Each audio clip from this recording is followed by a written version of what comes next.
ದೇವರ ಪರಿಶುದ್ಧವಾದ ನಾಮಕ್ಕೆ ಮಹಿಮೆ ಉಂಟಾಗಲಿ. Amen, amen, amen. Praise the Lord. Okay, ಒಂದು ವಾಕ್ಯ ಓದೋಣ. ಜ್ಞಾನೋಕ್ತಿಗಳ ಗ್ರಂಥ 19ನೇ ಅಧ್ಯಾಯ ವಾಕ್ಯ 3. ಜ್ಞಾನೋಕ್ತಿಗಳ ಗ್ರಂಥ 19ನೇ ಅಧ್ಯಾಯ, ಒಂದು ನಿಮಿಷ ಕೇಳಿಸ್ಕೊಳ್ಳಿ, ಒಂದು ನಿಮಿಷ ಕೇಳಿಸ್ಕೊಳ್ಳಿ. 19ನೇ ಅಧ್ಯಾಯ ವಾಕ್ಯ 3 ಓದಿ. ಮನುಷ್ಯನ ಬಾಳಿನ ಅಳಿವು ತನ್ನ ಮೂರ್ಖತನದಿಂದ, ಆದರೂ ಅವನು ಸರ್ವೇಶ್ವರನ ವಿರುದ್ಧ. ಮನುಷ್ಯನ ಬಾಳಿನ ಅಳಿವು ತನ್ನ ಮೂರ್ಖತನದಿಂದ, ಆದರೂ ಅವನು ಸಿಡಿದೇಳುವುದು ಸರ್ವೇಶ್ವರ ಸ್ವಾಮಿಯ ವಿರುದ್ಧ. Price the Lord. ಓಕೆ, ಇನ್ನೊಂದು ವಾಕ್ಯ ಓದೋಣ. ಜ್ಞಾನೋಕ್ತಿಗಳ ಗ್ರಂಥ 4ನೇ ಅಧ್ಯಾಯ ವಾಕ್ಯ 23. ಜ್ಞಾನೋಕ್ತಿ 5:23. 5:23 ಅಧ್ಯಾಯ. ಶಿಸ್ತು ಪಾಲನೆ ಇಲ್ಲದೆ ನಾಶವಾಗುತ್ತಾನೆ, ಅತಿ ಮೂರ್ಖತನದಿಂದಲೇ ಮೋಸ ಹೋಗುತ್ತಾನೆ. Praise the Lord. Okay, Vimala sister ಮತ್ತೊಮ್ಮೆ ಓದಿ. ಅವನು ಶಿಸ್ತು ಪಾಲನೆ ಇಲ್ಲದೆ ನಾಶವಾಗುತ್ತಾನೆ, ಅತಿ ಮೂರ್ಖತನದಿಂದಲೇ ಮೋಸ ಹೋಗುತ್ತಾನೆ. ಅವನು ಅಂದ್ರೆ ಯಾರು? ಅವನು ಅಂದ್ರೆ ಯಾರು? ನಾವೇ ಬ್ರದರ್. ವಾಕ್ಯ ಸ್ಪಷ್ಟವಾಗಿ ಹೇಳ್ತಾ ಇದೆ ಅಲ್ವಾ? ಅವನು ಶಿಸ್ತು ಪಾಲನೆ ಇಲ್ಲದೆ ನಾಶವಾಗುತ್ತಾನೆ, ಅತಿ ಮೂರ್ಖತನದಿಂದಲೇ ಅವನು ಮೋಸ ಹೋಗ್ತಾನೆ. ಅತಿ ಮೂರ್ಖತನದಿಂದ ಅವನು ಮೋಸ ಹೋಗ್ತಾನೆ. ಅವನು ಅನ್ನೋ ಜಾಗದಲ್ಲಿ ನಿಮ್ಮ ಹೆಸರು ಹಾಕೊಳ್ಳಿ. ಜಾನ್ ಮಾರ್ಕ್ ಆದ ನಾನು ಶಿಸ್ತು ಪಾಲನೆ ಇಲ್ಲದೆ ಹೋದರೆ ನಾಶವಾಗುತ್ತೇನೆ. ನನ್ನ ಅತೀ ಮೂರ್ಖತನದಿಂದ ನಾನೇ ಮೋಸ ಹೋಗುತ್ತೇನೆ. Praise the Lord. Yesu Swami ಎಲ್ಲೂ ಹೇಳಿಲ್ಲ ನೀವು ಪರಲೋಕಕ್ಕೆ ಬರಬೇಡಿ, ನರಕಕ್ಕೆ ಹೋಗಿ ಬಿದ್ದು ಸಾಯಿರಿ ಅಂತ ಎಲ್ಲೂ ಹೇಳಿಲ್ಲ. ಹೇಳಿದಾರ? ಎಲ್ಲೂ ಹೇಳಿಲ್ಲ, ಎಲ್ಲೂ ಹೇಳಿಲ್ಲ. ಅವರು ಪ್ರತಿ ಬಾರಿ ಹೇಳೋದು ಏನು ಗೊತ್ತಾ? ಅವರು ಪ್ರತಿ ಬಾರಿ ಹೇಳೋದು ಒಂದೇ ಒಂದು ವಾಕ್ಯ. ಏನು? ಜ್ಞಾನೋಕ್ತಿಗಳ ಗ್ರಂಥ 4ನೇ ಅಧ್ಯಾಯ 20ನೇ ವಾಕ್ಯ ನೋಡಿ. 4ನೇ ಅಧ್ಯಾಯ 20ನೇ ವಾಕ್ಯ, ಮಗನೇ ನನ್ನ ಮಾತನ್ನು ಆಲಿಸು. 4:20. ಒಂದು ನಿಮಿಷ, ತಪ್ಪಾಗಿ ಓದ್ತಾ ಇದ್ದೀರಾ. 4ನೇ ಅಧ್ಯಾಯ 20ನೇ ವಾಕ್ಯ, ಮಗನೇ ನನ್ನ ಮಾತನ್ನು ಆಲಿಸು, ನನ್ನ ನುಡಿಗಳಿಗೆ ಕಿವಿಗೊಡು. ಮಗನೇ ನನ್ನ ಮಾತನ್ನು ಆಲಿಸು. ಅಲ್ಲಿ ಸ್ಪಷ್ಟವಾಗಿ ಹೇಳ್ತಾ ಇದ್ದಾರೆ, ನನ್ನ ಮಾತನ್ನು ಆಲಿಸು. ಏನಕ್ಕೆ ಹೇಳ್ತಾ ಇದ್ದಾರೆ ಅಂದ್ರೆ, ನೀನು ನನ್ನ ಮಾತನ್ನು ಆಲಿಸಿದ್ದೇ ಆದರೆ. ಹಾಗಾದ್ರೆ ನನ್ನ ಮಾತನ್ನು ಆಲಿಸು ಅಂತ ಹೇಳ್ತಾ ಇದ್ದಾರೆ ಅಂತ ಹೇಳಿದ್ರೆ ಅದಕ್ಕೆ ವಿರುದ್ಧವಾಗಿ ಇನ್ನೂ ಒಂದು ಮಾತಿದೆ ಅಂತ ಅರ್ಥ. ಈಗ ಪ್ರಭುವಿನ ನುಡಿಗಳು ನಮ್ಮ ಕೈಯಲ್ಲಿ ಇದೆ ಅಂತ ಹೇಳಿದ್ರೆ ಆ ಪ್ರಭುವಿನ ನುಡಿಗಳಿಗೆ ವಿರುದ್ಧವಾಗಿ ಇನ್ನೂ ಒಂದು ನುಡಿಗಳು ಇದೆ ಅಂತ. ಅದಕ್ಕೋಸ್ಕರ ಹೇಳ್ತಾರೆ ನನ್ನ ಮಾತಿಗೆ ಕಿವಿಗೊಡು, ನನ್ನ ಮಾತನ್ನ ಆಲಿಸು. ಕಾರಣ ಏನಂತ ಹೇಳಿದ್ರೆ ನಿನ್ನನ್ನು ದಾರಿ ತಪ್ಪಿಸ್ಲಿಕ್ಕೆ ಸೈತಾನ ಹೊಂಚು ಹಾಕಿಕೊಳ್ತಿದ್ದಾನೆ. ಸೈತಾನನ ಕಡೆಯವರು ಹೊಂಚು ಹಾಕಿಕೊಳ್ತಿದ್ದಾರೆ. ನಾಜೂಕಾಗಿ ಅವರು ಬಹಳ ಬಹಳ ಏನ್ ಮಾಡ್ತಾರೆ? ನಮ್ಮನ್ನ ಅವಿವೇಕತನದಿಂದ ನಮ್ಮನ್ನ ಏನ್ ಮಾಡ್ತಾರೆ? ಅವರು ಪ್ರೈಸ್ ದಿ ಲಾರ್ಡ್ ದಾರಿ ತಪ್ಪಿಸ್ತಾರೆ. ಅದಕ್ಕೋಸ್ಕರ ಹೇಳ್ತಾ ಇರೋದು ನನ್ನ ಮಾತನ್ನ ನೀನು ಆಲಿಸು. ಏನಕ್ಕೆ ಹೇಳ್ತಾ ಇದ್ದಾರೆ ಅಂತ ಹೇಳಿದ್ರೆ, ಇವತ್ತಿಗೆ ನೋಡಿ, ಇವತ್ತು ಕೂಡ ಈ ದೇಶದಲ್ಲಿ ಏನು ನಡೀತಾ ಇದೆ, ಬೈಬಲ್ಗೂ ಅದಕ್ಕೂ ಏನು ವ್ಯತ್ಯಾಸ ಇದೆ? ಬೈಬಲಲ್ಲಿ ಹೇಳಿರುವಂಥ ಪ್ರವಾದನೆಗಳು ನೆರವೇರ್ತಾ ಇದೆಯಾ? ನಾವು ಯಾವ ಕಾಲದಲ್ಲಿ ನಾವಿದ್ದೀವಿ, ಯಾವ ಕಾಲದಲ್ಲಿ ನಾವಿದ್ದೀವಿ? ಯಾಕಂದರೆ 3 ಕಾಲಗಳನ್ನು ನಾವು ನೋಡಿದ್ದೀವಿ. 3 ಕಾಲಗಳು ನಮಗಿದೆ. ಒಂದು ಭೂತಕಾಲ, ವರ್ತಮಾನ ಕಾಲ, ಭವಿಷ್ಯತ್ ಕಾಲ ಅಂತ 3 ಕಾಲಗಳಿದೆ. ಅದೇ ರೀತಿ ಹಳೆ ಒಡಂಬಡಿಕೆ, ಹೊಸ ಒಡಂಬಡಿಕೆ ಹಾಗೂ ಪ್ರಕಟಣೆ ಗ್ರಂಥ, ಪ್ರಕಟಣೆ ಪುಸ್ತಕ, ಈ 3 ಭಾಗಗಳಾಗಿ ನಮ್ಮ ಧರ್ಮ ಪಂಡಿತರು ಆಲ್ರೆಡಿ ಅದನ್ನು ವಿಂಗಡಣೆ ಮಾಡಿದ್ದಾರೆ. ಹಳೆ ಒಡಂಬಡಿಕೆ, ಪ್ರೈಸ್ ದಿ ಲಾರ್ಡ್. ಹಳೆ ಒಡಂಬಡಿಕೆ ಅಂತ ಹೇಳಿದ್ರೆ ನಾವು ಅನ್ಕೊಳ್ತೀವಿ ಹಳೆ ಒಡಂಬಡಿಕೆಯಲ್ಲಿ ಮತ್ತೊಂದು ಭಾಗ ಇದೆ. ಹಳೆ ಒಡಂಬಡಿಕೆ ಎಲ್ಲಿ ತನಕ 3 ಭಾಗಗಳಾಗಿ ಮಾಡಿದ್ದಾರೆ ಅಂತ ಹೇಳಿದ್ರೆ ನೋಡಿ, ಆದಿಕಾಂಡ ಅಂದ್ರೆ ಆದಾಮನಿಂದ ನೋಹನ ತನಕ, ಪ್ರಳಯವಾಗುವ ತನಕ ಒಂದು ಕಾಲ. ಆದಾಮನಿಂದ ನೋಹನ ಕಾಲದ ತನಕ, ನಾವೇ ಹತ್ತಿ ಇಳಿಯುವ ತನಕ ಒಂದು ಕಾಲ. ಅದಾದ ಮೇಲೆ ಅಲ್ಲಿಂದ ಪ್ರಾರಂಭವಾದ ಇನ್ನೊಂದು ಕಾಲ, ಪ್ರಭು ಯೇಸು ಕ್ರಿಸ್ತರು ಸ್ವರ್ಗಾರೋಹಣರಾಗಿ, ಅಂದ್ರೆ ಯೋಹಾನನು ಯಾಕೋಬ ಪುಸ್ತಕ ಮತ್ತೆ ಇದು ತೀತ ಇದೆಲ್ಲ ಇದೆಯಲ್ಲ, ಅಲ್ಲಿಯ ತನಕ ಸಂತ ಪೌಲರು ಬರೆದಂತಹ ಪುಸ್ತಕಗಳ ತನಕ ಒಂದು ಕಾಲ. ಅದಾದ್ಮೇಲೆ ಪ್ರಕಟಣೆ ಗ್ರಂಥ ಒಂದು ಕಾಲ. ಅದು ಮೊದಲು ನಮಗೆ ಅರಿವಾಗಬೇಕು, ನಾವು ಯಾವ ಕಾಲದಲ್ಲಿ ನಾವಿದ್ದೀವಿ, ನೆಕ್ಸ್ಟ್ ಏನಾಗುತ್ತೆ ಅನ್ನೋದು ನಾವು ತಿಳಿದಿದ್ರೆ ಖಂಡಿತವಾಗ್ಲೂ ನಾವು ಬಹಳ ಎಚ್ಚರಿಕೆಯಿಂದ ಇರಲಿಕ್ಕೆ ಸಾಧ್ಯ. Praise the Lord. ಒಮ್ಮೆ ಆತ್ಮವನ್ನು ಕಳೆದುಕೊಂಡ್ರೆ ಮತ್ತೆ ಅದನ್ನು ಪಡ್ಕೊಳ್ಳೋಕ್ಕೆ ಸಾಧ್ಯ ಇಲ್ಲ. ಈ ಲೋಕದಲ್ಲಿ ಜೀವಿಸ್ತಾ ಇರಬೇಕಾದ್ರೆ, ಈ ಲೋಕದಲ್ಲಿ ಜೀವಿಸುವ ಅಂದರೆ ಜೀವಂತವಾಗಿರುವ ನಮ್ಮ ಮೇಲೆ ಸೈತಾನ ಕೆಲವು ವ್ಯಕ್ತಿಗಳನ್ನು ಕಳಿಸ್ಕೊಟ್ಟು ಅವನೇನು ಮಾಡ್ತಾನೆ, ಆತ್ಮನಾಶ ಮಾಡಲಿಕ್ಕೆ ಬಹಳ ಪ್ರಯತ್ನ ಪಡ್ತಾನವನು. ಅವನು ತುಂಬ ತಾಳ್ಮೆ ಉಳ್ಳವನು, ನಮ್ಮ ಹಾಗೆ ಆತುರ ಇಲ್ಲ, ತುಂಬ ತಾಳ್ಮೆ ಉಳ್ಳವನವನು. ಯಾಕಂದರೆ ಅವನಿಗೆ ಚೆನ್ನಾಗಿ ಗೊತ್ತಿದೆ ಯಾವ ಸನ್ನಿವೇಶದಲ್ಲಿ ಯಾವ ರೀತಿಯಲ್ಲಿ ಆತ್ಮವನ್ನು ನಾಶ ಮಾಡಬೇಕು ಅಂತ. Price the Lord. ಓಕೆ, ಇಲ್ಲಿ ಯೇಸು ಸ್ವಾಮಿ ಹೇಳ್ತಾರೆ, ನನ್ನ ಮಾತಿಗೆ ಕಿವಿಗೊಡಿ. ಯಾಕೆ ಹೇಳ್ತಾ ಇದ್ದಾರೆ ಅಂತ ಹೇಳಿದ್ರೆ, ಬೈಬಲಲ್ಲಿ ಇರುವ ಎಲ್ಲ ವಾಕ್ಯಗಳು ಒಂದೊಂದು ಪ್ರವಾದನೆಗಳಾಗಿದೆ. ಆಮೇನ್, ಹೌದಾ? ನಿಜನಾ? ಪ್ರವಾದನೆಗಳು, ಎಲ್ಲ ಪ್ರವಾದನೆಗಳು ಮುಂದೆ ನಡೆಯಲಿರುವ ಎಲ್ಲವನ್ನ ಏನ್ ಮಾಡ್ತಾರೆ, ಮುಂಚಿತವಾಗಿ ತಿಳಿಸ್ಕೊಟ್ಟಿದ್ದಾರೆ. ಆದರೆ ಈ ದಿನಗಳಲ್ಲಿ ಹಂಗಲ್ಲ. ಎಲ್ಲರೂ ಹೋಗಿ ಅವಿವೇಕತನದಿಂದ ಎಲ್ಲರೂ ಒಟ್ಟಾಗಿ ಸೇರ್ತಾರೆ. ಒಟ್ಟಾಗಿ ಸೇರಿ ಏನು ಧ್ಯಾನಿಸ್ಬೇಕು ಅನ್ನೋ ಅರಿವಿಲ್ಲದೆ ಧ್ಯಾನಿಸ್ತಾ ಇದ್ದಾರೆ. ಯಾರೋ ಒಬ್ಬ ವ್ಯಕ್ತಿ ಏನೋ ಒಂದು ಹೇಳ್ತಾ ಇದ್ದಾರೆ, ಏನೋ ಒಂದು ತಿಳಿಸ್ಕೊಡ್ತಾ ಇದ್ದಾರೆ, ಅದನ್ನೇ ನಂಬಿ ನೋಡಿ, ನಾವು ವಾಕ್ಯ ಓದ್ತೀವಿ, ಅಲ್ಲಿ ಇವರು ಬರೀತಾರೆ, ಸಂತ ಪೌಲರು ಬರೀತಾರೆ ತಿಮೋತಿರಿಗೆ ಬರೆದ ಪತ್ರದಲ್ಲಿ ಅಲ್ಲಿ ಬರೀತಾರೆ. ಏನಂತ ಬರೀತಾರೆ ಗೊತ್ತಾ? ಇಲ್ಲಿ ನೋಡಿ, ಈಗ 2 ತಿಮೋತಿ 4ನೇ ಅಧ್ಯಾಯ ವಾಕ್ಯ 3, 4, 5 ಈ ವಾಕ್ಯವನ್ನು ಓದೋಣ. ಜನರು ಸದ್ಬೋಧನೆಯನ್ನು ಸಹಿಸದೆ ಸ್ವೇಚ್ಛಾಚಾರಿಗಳಾಗುವ ಕಾಲವು ಬರುತ್ತದೆ. ನೋಡಿ, ಜನರು ಸದ್ಬೋಧನೆಯನ್ನ ಸಹಿಸದೆ. ಸದ್ಬೋಧನೆ ಅಂದ್ರೆ ಏನು ಬ್ರದರ್? ಸದ್ಬೋಧನೆ ಅಂದ್ರೆ ಏನು? ಸತ್ಯದ ಬೋಧನೆ. ಆಮೇನ್. ಸತ್ಯದ ಬೋಧನೆ, ಪರಲೋಕದ ಬೋಧನೆ, ಅದನ್ನ ಸಹಿಸದೆ ಸ್ವೇಚ್ಛಾಚಾರಿಗಳಾಗುವ ಕಾಲವು ಬರುತ್ತದೆ. ಸ್ವೇಚ್ಛಾಚಾರಿ ಅಂದ್ರೆ ಏನು? ಸ್ವಾರ್ಥ, ಇಷ್ಟ ಬಂದಂಗೆ ಹಾಗೂ ತಮ್ಮ ದುರುಚಿಗಳಿಗೆ ಅನುಗುಣವಾಗಿ. ಈಗ ನನಗೊಬ್ಬ ಬೋಧಕ ಗೊತ್ತಿದೆ. ಈಗ ನಾನು ಆ ಬೋಧಕನ ಹತ್ರ ಹೋಗ್ತೀನಿ. ಆ ಬೋಧಕನ ಹತ್ರ ಹೋದಾಗ ಆ ಬೋಧಕ ಹೇಳ್ತಾರೆ, ನೀನು ಈ ತರ ಪಾಪ ಮಾಡ್ತಾ ಇದೀಯ, ನೀನು ವಿಗ್ರಹಾರಾಧನೆ ಮಾಡ್ತಾ ಇದೀಯಾ, ಇದು ಮಾಡ್ತಾ ಇದೀಯಾ, ಅದು ಮಾಡ್ತಾ ಇದೀಯ ಅಂತ ಹೇಳಿದಾಗ ನಾನು ನೆಕ್ಸ್ಟ್ ಹೋಗ್ತೀನಿ ಅಲ್ಲಿಗೆ. ನೆಕ್ಸ್ಟ್ ಆ ಬೋಧಕನ ಹುಡ್ಕೊಂಡು ಹೋಗ್ತೀನ? ಚಾನ್ಸೇ ಇಲ್ಲ ಅಲ್ವಾ?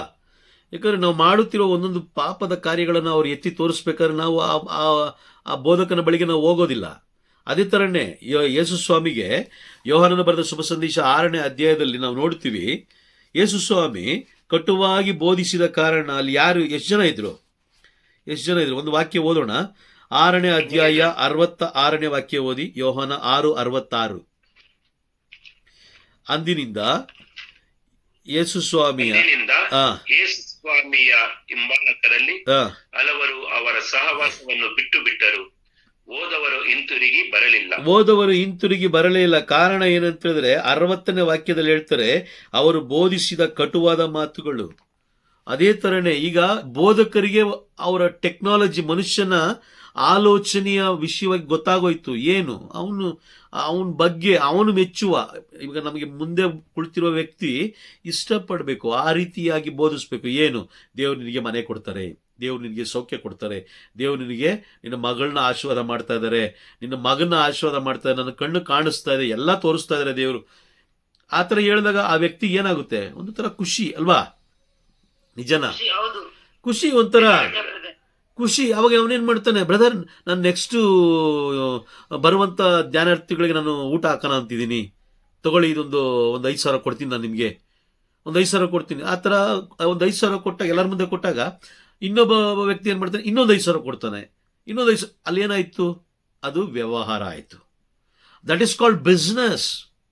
ನೀವು ಸಭೆ ಸೇರಬೇಕಾಗಿರೋದು ದೇವರ ಸತ್ಯ ಬೋಧನೆಯನ್ನ ಬೋಧಿಸ್ಲಿಕ್ಕೆ, ಆತ್ಮಕ್ಕೆ ಆಹಾರ ಕೊಡಬೇಕು. ನೀವು ಶರೀರಕ್ಕೆ ಕೊಡದೆ ಹೋದ್ರೂ ಪರವಾಗಿಲ್ಲ, ಶರೀರಕ್ಕೆ ನೀವು ಆಹಾರ ಕೊಡದೆ ಹೋದ್ರೂ ಪರವಾಗಿಲ್ಲ, ಆತ್ಮಕ್ಕೆ ಆಹಾರ ಕೊಡುವುದಕ್ಕಾಗಿ ದೇವರು ಯಾಜಕರನ್ನ, ಬೋಧಕರನ್ನ, ಇನ್ನೂ ಅನೇಕ ವ್ಯಕ್ತಿಗಳನ್ನ ದೇವರು ಆರಿಸ್ಕೊಂಡಿದ್ದು, ಪ್ರವಾದಿಗಳನ್ನ ಆರಿಸ್ಕೊಂಡಿದ್ದು ಅದಕ್ಕೋಸ್ಕರನೇ. ಪ್ರವಾದಿಗಳಂದ್ರೇನು? ಪ್ರವಾದನೆಗಳನ್ನ ತಿಳಿಸುವಂಥವರು. ಯೆಶಾಯ ಪ್ರವಾದಿ ಮುಂದೆ ನಡೆಯಲಿರುವ ಎಲ್ಲ ವಿಷಯಗಳನ್ನ ಮುಂಚಿತವಾಗಿಯೇ ತಿಳಿಸುವಂಥದ್ದು. 1,000 ವರ್ಷಗಳ ಮುಂಚಿತವಾಗಿ, ಅಂದ್ರೆ 500 ವರ್ಷಗಳ ಮುಂಚಿತವಾಗಿ ನಡೆಯಲಿರುವ ವಿಷಯಗಳನ್ನ ಮುಂಚಿತವಾಗಿಯೇ ತಿಳಿಸಿಕೊಡುವವರನ್ನ ಪ್ರವಾದಿಗಳು ಅಂತ ಹೇಳೋದು. ಬೋಧಕರು ಅಂದ್ರೇನು? ಅವರು ದೇವರ ಬಳಿ ಸಮ್ಮುಖದಲ್ಲಿ ಕುಳಿತುಕೊಂಡು ತಾಳ್ಮೆಯಿಂದ ಅಂಗಲಾಚಿ ಬೇಡಿ, ದೇವರೇ ನಾನು ಏನು ತಿಳಿಸ್ಕೊಡ್ಬೇಕು ನೀವು ತಿಳಿಸ್ಕೊಡಿ ಅಂತ ಹೇಳಿ, ಅದನ್ನ ಪರಲೋಕದ ಆ ಒಂದು ಸಂದೇಶವನ್ನು ತಗೊಂಡು ದೇವರಿಗೆ ಬೋಧಿಸು, ಅದರ ಜನರಿಗೆ ಆ ಸುವಾರ್ತೆಯನ್ನು ಸಾರುವಂಥದ್ದು ಬೋಧಕರು. ಈ ದಿನ ಏನಾಗಿದೆ? ಯಾರ ಬಗ್ಗೆ ಬೋಧಿಸ್ತಾ ಇದ್ದಾರೆ? ಯಾರ ಬಳಿ ಬೋಧಿಸ್ತಾ ಇದ್ದಾರೆ? ಯಾರ ಬಳಿ ಪ್ರಾರ್ಥಿಸ್ತಾ ಇದ್ದಾರೆ ಇವರು? Praise the Lord. ಕಾಲ ಬದಲಾಯಿತು. ಜನರು ಯಾವುದನ್ನು ಇಷ್ಟಪಡ್ತಾ ಇದ್ದಾರೆ? ಸದ್ಬೋಧನೆಯನ್ನು ಬಿಟ್ಟು ಸ್ವಾರ್ಥ ಬೋಧನೆ. ಈಗ ನಾವು ಸ್ವಾರ್ಥ, ಮೆಚ್ಚಿಸ್ಬೇಕು. ನಾನು ನಿಮ್ಮನ್ನು ಮೆಚ್ಚಿಸಿದ್ರೆ ಏನಾಯ್ತು? ನಿಮ್ಮನ್ನು ಮೆಚ್ಚಿಸಿದ್ರೆ ಏನಾಯ್ತು? ನೀವು ನನ್ನನ್ನು ಏನು ಮಾಡ್ತೀರಾ? ಓ ಬ್ರದರ್, ಅಯ್ಯೋ ಬ್ರದರ್ ಏನು ಅದ್ಭುತ, ಒಳ್ಳೇದು, ಏನು ಅದ್ಭುತ ಮಾಡ್ಬಿಟ್ರು ಅಲ್ವಾ? ಅಯ್ಯೋ ಏನು ಸೌಖ್ಯ, ಅಯ್ಯೋ ಅವ್ರು ಬಂದರೆ ಸಾಕು, ಇದು ಬಂದರೆ ಸಾಕು. Praise the Lord. ಅದೆಲ್ಲ ಮುಖ್ಯ. ಸದ್ಬೋಧನೆ, ಸತ್ಯವಾದ ಬೋಧನೆ. ವಾಕ್ಯ ಮುಂದುವರಿಸಿ 4ನೇ ವಾಕ್ಯ. ಸತ್ಯಕ್ಕೆ ಕಿವಿಗೊಡದೆ ಕಟ್ಟುಕತೆಗಳನ್ನ ಕೇಳಲು ಅಲೆದಾಡುತ್ತಾರೆ. ಆದರೆ ನೀನು ಎಲ್ಲಾ ಸನ್ನಿವೇಶದಲ್ಲೂ ಓದಮ್ಮ. ಸತ್ಯಕ್ಕೆ ಕಿವಿಗೊಡದೆ ಕಟ್ಟುಕತೆಗಳನ್ನು ಕೇಳಲು ಅಲೆದಾಡುತ್ತಾರೆ. ಆದರೆ ನೀನು ಎಲ್ಲ ಸನ್ನಿವೇಶಗಳಲ್ಲೂ ಸ್ಥಿರಚಿತ್ತದಿಂದಿರು. ಕಷ್ಟವನ್ನು ಸಹಿಸಿಕೋ. ಶುಭ ಸಂದೇಶವನ್ನು ನಿಷ್ಠೆಯಿಂದ ಸಾರು. ನಿನ್ನ ಕರ್ತವ್ಯವನ್ನು ಸರಿಯಾಗಿ ನಿರ್ವಹಿಸು. Price the lord. ಸಂತ ಪೌಲರು ಹೇಳ್ತಾರೆ, ನಿನ್ನ ಕರ್ತವ್ಯವನ್ನ. ಪ್ರತಿಯೊಬ್ಬ ವ್ಯಕ್ತಿಗೆ ದೀಕ್ಷಾ ಸ್ಥಾನ ಕೊಟ್ಟಿರೋದು ಪವಿತ್ರಾತ್ಮರ ಮುದ್ರೆ ಒತ್ತಿರೋದು. ಪವಿತ್ರಾತ್ಮರ ಮುದ್ರೆ ಒತ್ತಿರೋದು ಚೆನ್ನಾಗಿ ತಿನ್ಕೊಂಡು ಕುಡ್ಕೊಂಡು ಮಜಾ ಮಾಡಿಕೊಂಡು ಬೇರೆ ಬೇರೆ ಚಟುವಟಿಕೆಗಳಿಗೆ ಭಾಗಿಯಾಗಿರೋದಕ್ಕಲ್ಲ. ಪವಿತ್ರಾತ್ಮರ ಮುದ್ರೆ ಒತ್ತಿದ ಏನಕ್ಕೋಸ್ಕರ? ವಾಕ್ಯ ಓದೋಣ. ಯೋಹಾನನ ಬರೆದ ಶುಭ ಸಂದೇಶ 14ನೇ 16ನೇ ಅಧ್ಯಾಯ ವಾಕ್ಯ 8 ಓದಿ. ಆ ಪೋಷಕ ಬಂದು ಪಾಪ, ನ್ಯಾಯ, ನೀತಿ ಮತ್ತು ಅಂತಿಮ ತೀರ್ಪು ಇವುಗಳನ್ನು ಕುರಿತು ಲೋಕದ ಜನತೆ ತಾಳಿದ ತಪ್ಪು ಭಾವನೆಗಳನ್ನು ಮನವರಿಕೆ ಮಾಡಿಕೊಡುವರು. ಯಾರಿಗೆ ಮಾಡಿಕೊಡ್ತಾರೆ? ನಮಗೆ.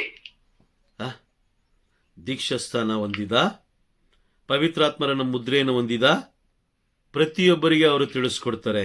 ಅವರಿಗೆ ತಿಳಿಸ್ಕೊಟ್ಟ ಮೇಲೆ ಅವರೋಗಿ ಏನು ಹೇಳಬೇಕು? ಅವರೋಗಿ ಲೋಕದ ಜನತೆಗೆ, ಸತ್ಯವನ್ನು ಹೇಳಬೇಕು, ಇತರ ಜನರಿಗೆ ಬೋಧಿಸ್ಬೇಕು. ನೀನು ಸತ್ಯವಾಗಿ ಬೋಧಿಸ್ಬೇಕು.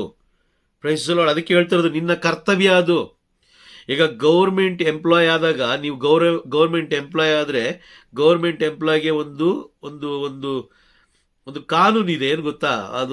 ಅವನು ಸಹಿ ಹಾಕ್ಬೇಕಾದ್ರೆ ಹಸಿರು ಕಲರ್ ಪೆನ್ನಲ್ಲಿ ಸಹಿ ಹಾಕ್ಬೇಕು. ಹಸಿರು ಕಲರ್ ಪೆನ್ನಲ್ಲಿ ಅದೊಂದು ಕಾನೂನು ಇದೆ. ಹಸಿರು ಕಲರ್ ಪೆನ್ನಲ್ಲಿ ಅವನು ಸಹಿ ಹಾಕ್ಬೇಕು. ಕೆಲವು ಅಧಿಕಾರಿಗಳು ರೆಡ್ ಕಲರಲ್ಲಿ ಸಹಿ ಹಾಕ್ಬೇಕು, ಇನ್ನು ಕೆಲವು ಜನ ಬ್ಲ್ಯಾಕ್ ಕಲರಲ್ಲಿ ಹಾಕ್ಬೇಕು. ಅದೆಲ್ಲ ಒಂದು ವರ್ಗ ಇದೆ. ಈಗ ದೇವರು ನಮ್ಮನ್ನು ಆರಿಸ್ಕೊಂಡಿದ್ದು, ಪವಿತ್ರಾತ್ಮರ ಮುದ್ರೆ ನಮ್ಮ ಮೇಲೆ ಒತ್ತಿದ್ದು, ತಿನ್ಕೊಂಡು ಕುಡ್ಕೊಂಡು ಅವಿವೇಕತನದಿಂದ ನಾವು ಜೀವಿಸ್ಲಿಕ್ಕೆ ಅಲ್ಲ.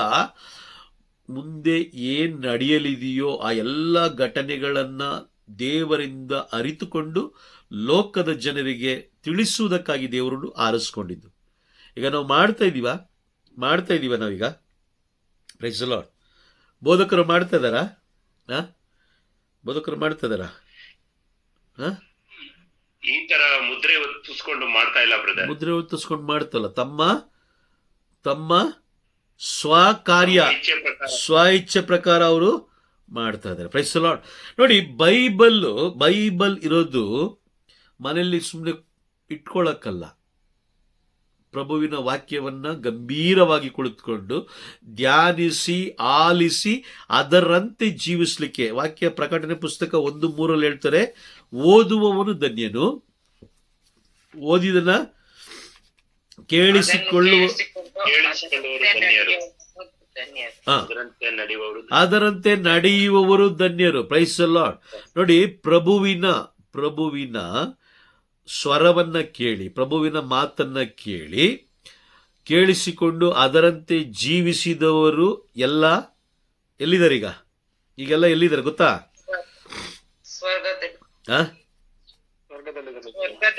ಸ್ವರ್ಗದಲ್ಲಿ. Price the Lord. ಓಕೆ, ಒಂದು ವಾಕ್ಯ ಓದೋಣ. ಪ್ರಕಟಣೆ ಪುಸ್ತಕ 3ನೇ ಅಧ್ಯಾಯ ವಾಕ್ಯ 12 ಓದಿ. ವಾಕ್ಯ 12. ಜಯ ಹೊಂದಿದವನನ್ನು ನನ್ನ ದೇವರ ಆಲಯ ಸ್ತಂಭವಾಗಿ ನಿಲ್ಲಿಸುತ್ತೇನೆ. ಓಕೆ, ನಾನೇ ಓದ್ತೀನಿ. ಜಯ ಹೊಂದಿದವನನ್ನು ಓಕೆ, ನಾನೇ ಓದ್ತೀನಿ ಬಿಡಿ. ಜಯ ಹೊಂದಿದವನನ್ನು ನನ್ನ ಆಲಯದ ಸ್ತಂಭವಾಗಿ ನಿಲ್ಲಿಸುತ್ತೇನೆ. ಓಕೆ, ವೇಟ್ ಮಾಡಿ, ಅದನ್ನು ಸ್ಪಷ್ಟವಾಗಿ ಓದ್ಬಿಡೋಣ, ಯಾಕಂದ್ರೆ ರೆಕಾರ್ಡಿಂಗ್ ಆಗ್ತಿರೋದ್ರಿಂದ ಸ್ವಲ್ಪ ಗಲಿಬಿಲಿ ಆಗೋದು ಬೇಡ. ಜಯ ಹೊಂದಿದವನನ್ನು ನನ್ನ ದೇವರ ಆಲಯದ ಸ್ತಂಭವಾಗಿ ನಿಲ್ಲಿಸುತ್ತೇನೆ, ಅವನು ಅಲ್ಲಿಯೇ ನಿರಂತರವಾಗಿ ಇರುತ್ತಾನೆ. ಅವನ ಮೇಲೆ ನನ್ನ ದೇವರ ನಾಮವನ್ನು, ನನ್ನ ದೇವರ ನಗರವಾದ ನೂತನ ಜೆರುಸಲೇಮಿನ ನಾಮವನ್ನು, ನನ್ನ ಹೊಸ ನಾಮವನ್ನು ಬರೆಯುತ್ತೇನೆ. ವಾಕ್ಯ ಸ್ಪಷ್ಟವಾಗಿ ಹೇಳ್ತಾ ಇದೆ, ಆತನು ಅಲ್ಲಿ ನಿರಂತರವಾಗಿ ಇರುತ್ತಾನೆ. Praise the Lord. ಈಗ ನಮಗಿಂತ ಮುಂಚಿತವಾಗಿ ಪರಿಶುದ್ಧರಾಗಿದ್ದವರೆಲ್ಲ ಇವಾಗ ಎಲ್ಲಿದ್ದಾರೆ? ಪರಲೋಕದಲ್ಲಿದ್ದಾರೆ. ಪರಲೋಕದಲ್ಲಿ ಅವರು ಏನಾಗಿರ್ತಾರಂತೆ? ನಿರಂತರವಾಗಿ ಅಲ್ಲಿರ್ತಾರೆ. ಉದಾಹರಣೆಗೆ ಸಂತರುಗಳು, ಪ್ರವಾದಿಗಳು, ಮಾತೆ ಮರಿಯಮ್ಮನವರು ಎಲ್ಲರೂ ಎಲ್ಲಿರ್ತಾರೆ? ಎಲ್ಲರೂ ಎಲ್ಲಿದ್ದಾರೆ? ಪರಲೋಕದಲ್ಲಿ ದೇವರ ರಾಜ್ಯದಲ್ಲಿ ಇದ್ದಾರೆ. ಈಗ ದೇವರ ರಾಜ್ಯಕ್ಕೆ ಅವ್ರು ಹೆಂಗ್ ಹೋದ್ರು? ಯಾವ ಮಾರ್ಗವಾಗಿ ಹೋದ್ರು? ಅವ್ರು ಹೋಗ್ಲಿಕ್ಕೆ ಒಂದು ಮಾರ್ಗ, ಪ್ರಭುವಿನ ಮಾರ್ಗವನ್ನು ಅನುಸರಿಸಿ, ಪ್ರಭುವಿನ ಮಾತನ್ನ ಕೇಳಿ ಅದರಂತೆ ಜೀವಿಸಿ, ಅದರಂತೆ ನಡೆದು ದೇವರ ರಾಜ್ಯ ಸೇರ್ತಾರೆ. ತಮ್ಮ ಜೀವನವನ್ನು ಸಾಧಿಸಿ ಸ್ವರ್ಗ ಲೋಕದಲ್ಲಿ ಆಸೀನರಾಗಿದ್ದಾರೆ. ಈಗ ದೇವರ ಸ್ವರವನ್ನ, ದೇವರ ಮಾತನ್ನ ನಾವು ಕೇಳ್ತಾ ಇದೀವ, ಅಥವಾ ದೇವರ ನಾಮವನ್ನ ಬೋಧಿಸ್ತಾ ಇದ್ದಾರ, ಅಥವಾ ಬೇರೆ ಬೇರೆ ಸಂತರುಗಳ ನಾಮವನ್ನ ಬೋಧಿಸ್ತಾ ಇದ್ದಾರೆ? ಇದು ತುಂಬಾ ಮುಖ್ಯ. ವಾಕ್ಯ ಸ್ಪಷ್ಟವಾಗಿ ಹೇಳ್ತಾ ಇದೆ. ಪ್ರಕಟಣೆ ಪುಸ್ತಕ 4ನೇ ಅಧ್ಯಾಯ 12ನೇ ವಾಕ್ಯದಲ್ಲಿ ಸ್ಪಷ್ಟವಾಗಿ ಹೇಳ್ತಾ ಇದೆ, ಯೇಸು ಎಂಬ ನಾಮ ಬಿಟ್ಟರೆ ಈ ಧರೆಯಲ್ಲಿ ಬೇರೆ ಯಾವ ನಾಮದಿಂದಲೂ ಏನಿಲ್ಲ, ಜೀವೋದ್ಧಾರ ಇಲ್ಲ. ಈ ವಾಕ್ಯಕ್ಕೆ ವಿರುದ್ಧವಾಗಿ ಯಾರಾದ್ರೂ ನಿಮಗೆ ಬೋಧಿಸ್ತಾ ಇದ್ದಾರೆ ಅಂತ ಹೇಳಿದ್ರೆ ಅವರು ಎಲ್ಲಿಂದ ಬಂದವರು? ಅರ್ಥ ಮಾಡ್ಕೊಳ್ಳಿ. ಅದಕ್ಕೆ ಹೇಳೋದು, ತುಂಬಾ ತಾಳ್ಮೆಯಿಂದ ಕುತ್ಕೊಂಡು ಬೈಬಲ್ ಓದಬೇಕು. ಸುಮ್ಮನೆ ಕಾಟಾಚಾರಕ್ಕೆ ಬೈಬಲ್ ಓದೋದಲ್ಲ. ಒಂದು ವಾಕ್ಯ ನಿಮಗೆ ಎಷ್ಟು ಬೇಕಾದ್ರೆ ಅರ್ಥ ಕೊಡುತ್ತೆ. ನಿಮಗೆ ಒಂದು ವಾಕ್ಯ ನಿಮಗೆ ಹೊಸ ಹೊಸ ಅರ್ಥವನ್ನು ಕೊಡ್ತಾ ಹೋಗುತ್ತೆ. ನೀವು ಈ ಲೋಕದಲ್ಲಿ ಯಾರನ್ನು ಮೆಚ್ಚಕ್ಕೆ ಹೋಗ್ಬೇಡಿ. ಸಂತ ಪೌಲರು ಕೊಲಸ್ಸರಿಗೆ ಬರೆದ ಪತ್ರ 3ನೇ ಅಧ್ಯಾಯದಲ್ಲಿ ಸ್ಪಷ್ಟವಾಗಿ ಹೇಳ್ತಾರೆ, ನೀನು ಮೆಚ್ಚಿಸಬೇಕಾಗಿರೋದು ದೇವರನ್ನ. ಮಾತೆ ಮರಿಯಮ್ಮನವರು ಮೆಚ್ಚಿಸಿದ್ದು ದೇವರನ್ನ, ಮನುಷ್ಯರನ್ನಲ್ಲ. ಈಗ ಅವರೆಲ್ಲ ಎಲ್ಲಿದ್ದಾರೆ? ಸ್ವರ್ಗದಲ್ಲಿದ್ದಾರೆ, ಪರಲೋಕದಲ್ಲಿ ದೇವರ ಸಾಮ್ರಾಜ್ಯದಲ್ಲಿ ಪ್ರಭುವಿನ ಸಮ್ಮುಖದಲ್ಲಿ ಅವರಿದ್ದಾರೆ. ಈಗ ಮತ್ತೆ ಬರ್ತಾ ಇದ್ದಾರೆ, ಈಗ ನ್ಯಾಯ ತೀರ್ಪಿಗೆ ಬರ್ತಾ ಇದ್ದಾರೆ. ಯೇಸು ಸ್ವಾಮಿ ವಾಕ್ಯ ಸ್ಪಷ್ಟವಾಗಿ ಹೇಳ್ತಾ ಇದೆ, ಮತ್ತೆ ನಾನು ಬೇಗನೆ ಬರ್ತೀನಿ. ಹೇಳ್ತಾ ಇದ್ದಾರಾ? ಏನಂತ ಹೇಳ್ತಾ ಇದ್ದಾರೆ ವಾಕ್ಯ ಓದೋಣ. ಪ್ರಕಟಣೆ ಪುಸ್ತಕ 22ನೇ ಅಧ್ಯಾಯ 12ನೇ ವಾಕ್ಯವನ್ನು ಓದಿ. 12ನೇ ವಾಕ್ಯ. ಯೇಸು ಸ್ವಾಮಿ ನುಡಿಯುವುದನ್ನು ಕೇಳು. ಆ ಇಗೋ ನಾನು ಬೇಗನೆ ಬರುತ್ತೇನೆ. ಆ ಪ್ರತಿಯೊಬ್ಬನಿಗೂ ಅವನವನ ಕೃತ್ಯಗಳಿಗೆ ತಕ್ಕಂತೆ ಕೊಡಲಾಗುವ ಪ್ರತಿಫಲವು ನನ್ನ ಕೈಯಲ್ಲೇ ಇದೆ. ಇಲ್ಲಿ ಏನಂತ ಹೇಳ್ತಾರೆ? ಯೇಸು ಸ್ವಾಮಿ ನುಡಿಯುವುದನ್ನ ಕೇಳು. ಹೇಳ್ತಾ ಇದ್ದಾರಾ? ಹೇಳ್ತಾ ಇದ್ದಾರೆ. ಸ್ಪಷ್ಟವಾಗಿದೆ, ಬೈಬಲಲ್ಲಿ ಸ್ಪಷ್ಟವಾಗಿದೆ. Praise the Lord. ನಾನು ಬೇಗನೆ ಬರುತ್ತೇನೆ. ನ್ಯಾಯ ತೀರ್ಪು ಕೊಡುವ ಅಧಿಕಾರವನ್ನ ಯಾರು ಪಡ್ಕೊಂಡಿದ್ದಾರೆ? ಯಾರ ಬಳಿಯಲ್ಲಿದೆ? ಪ್ರಭು ಯೇಸುವಿನ ಬಳಿ. ಪ್ರಭು ಯೇಸುವಿನ ಬಳಿ. ನ್ಯಾಯ ತೀರ್ಪು ಕೊಡೋದು ಯಾರು?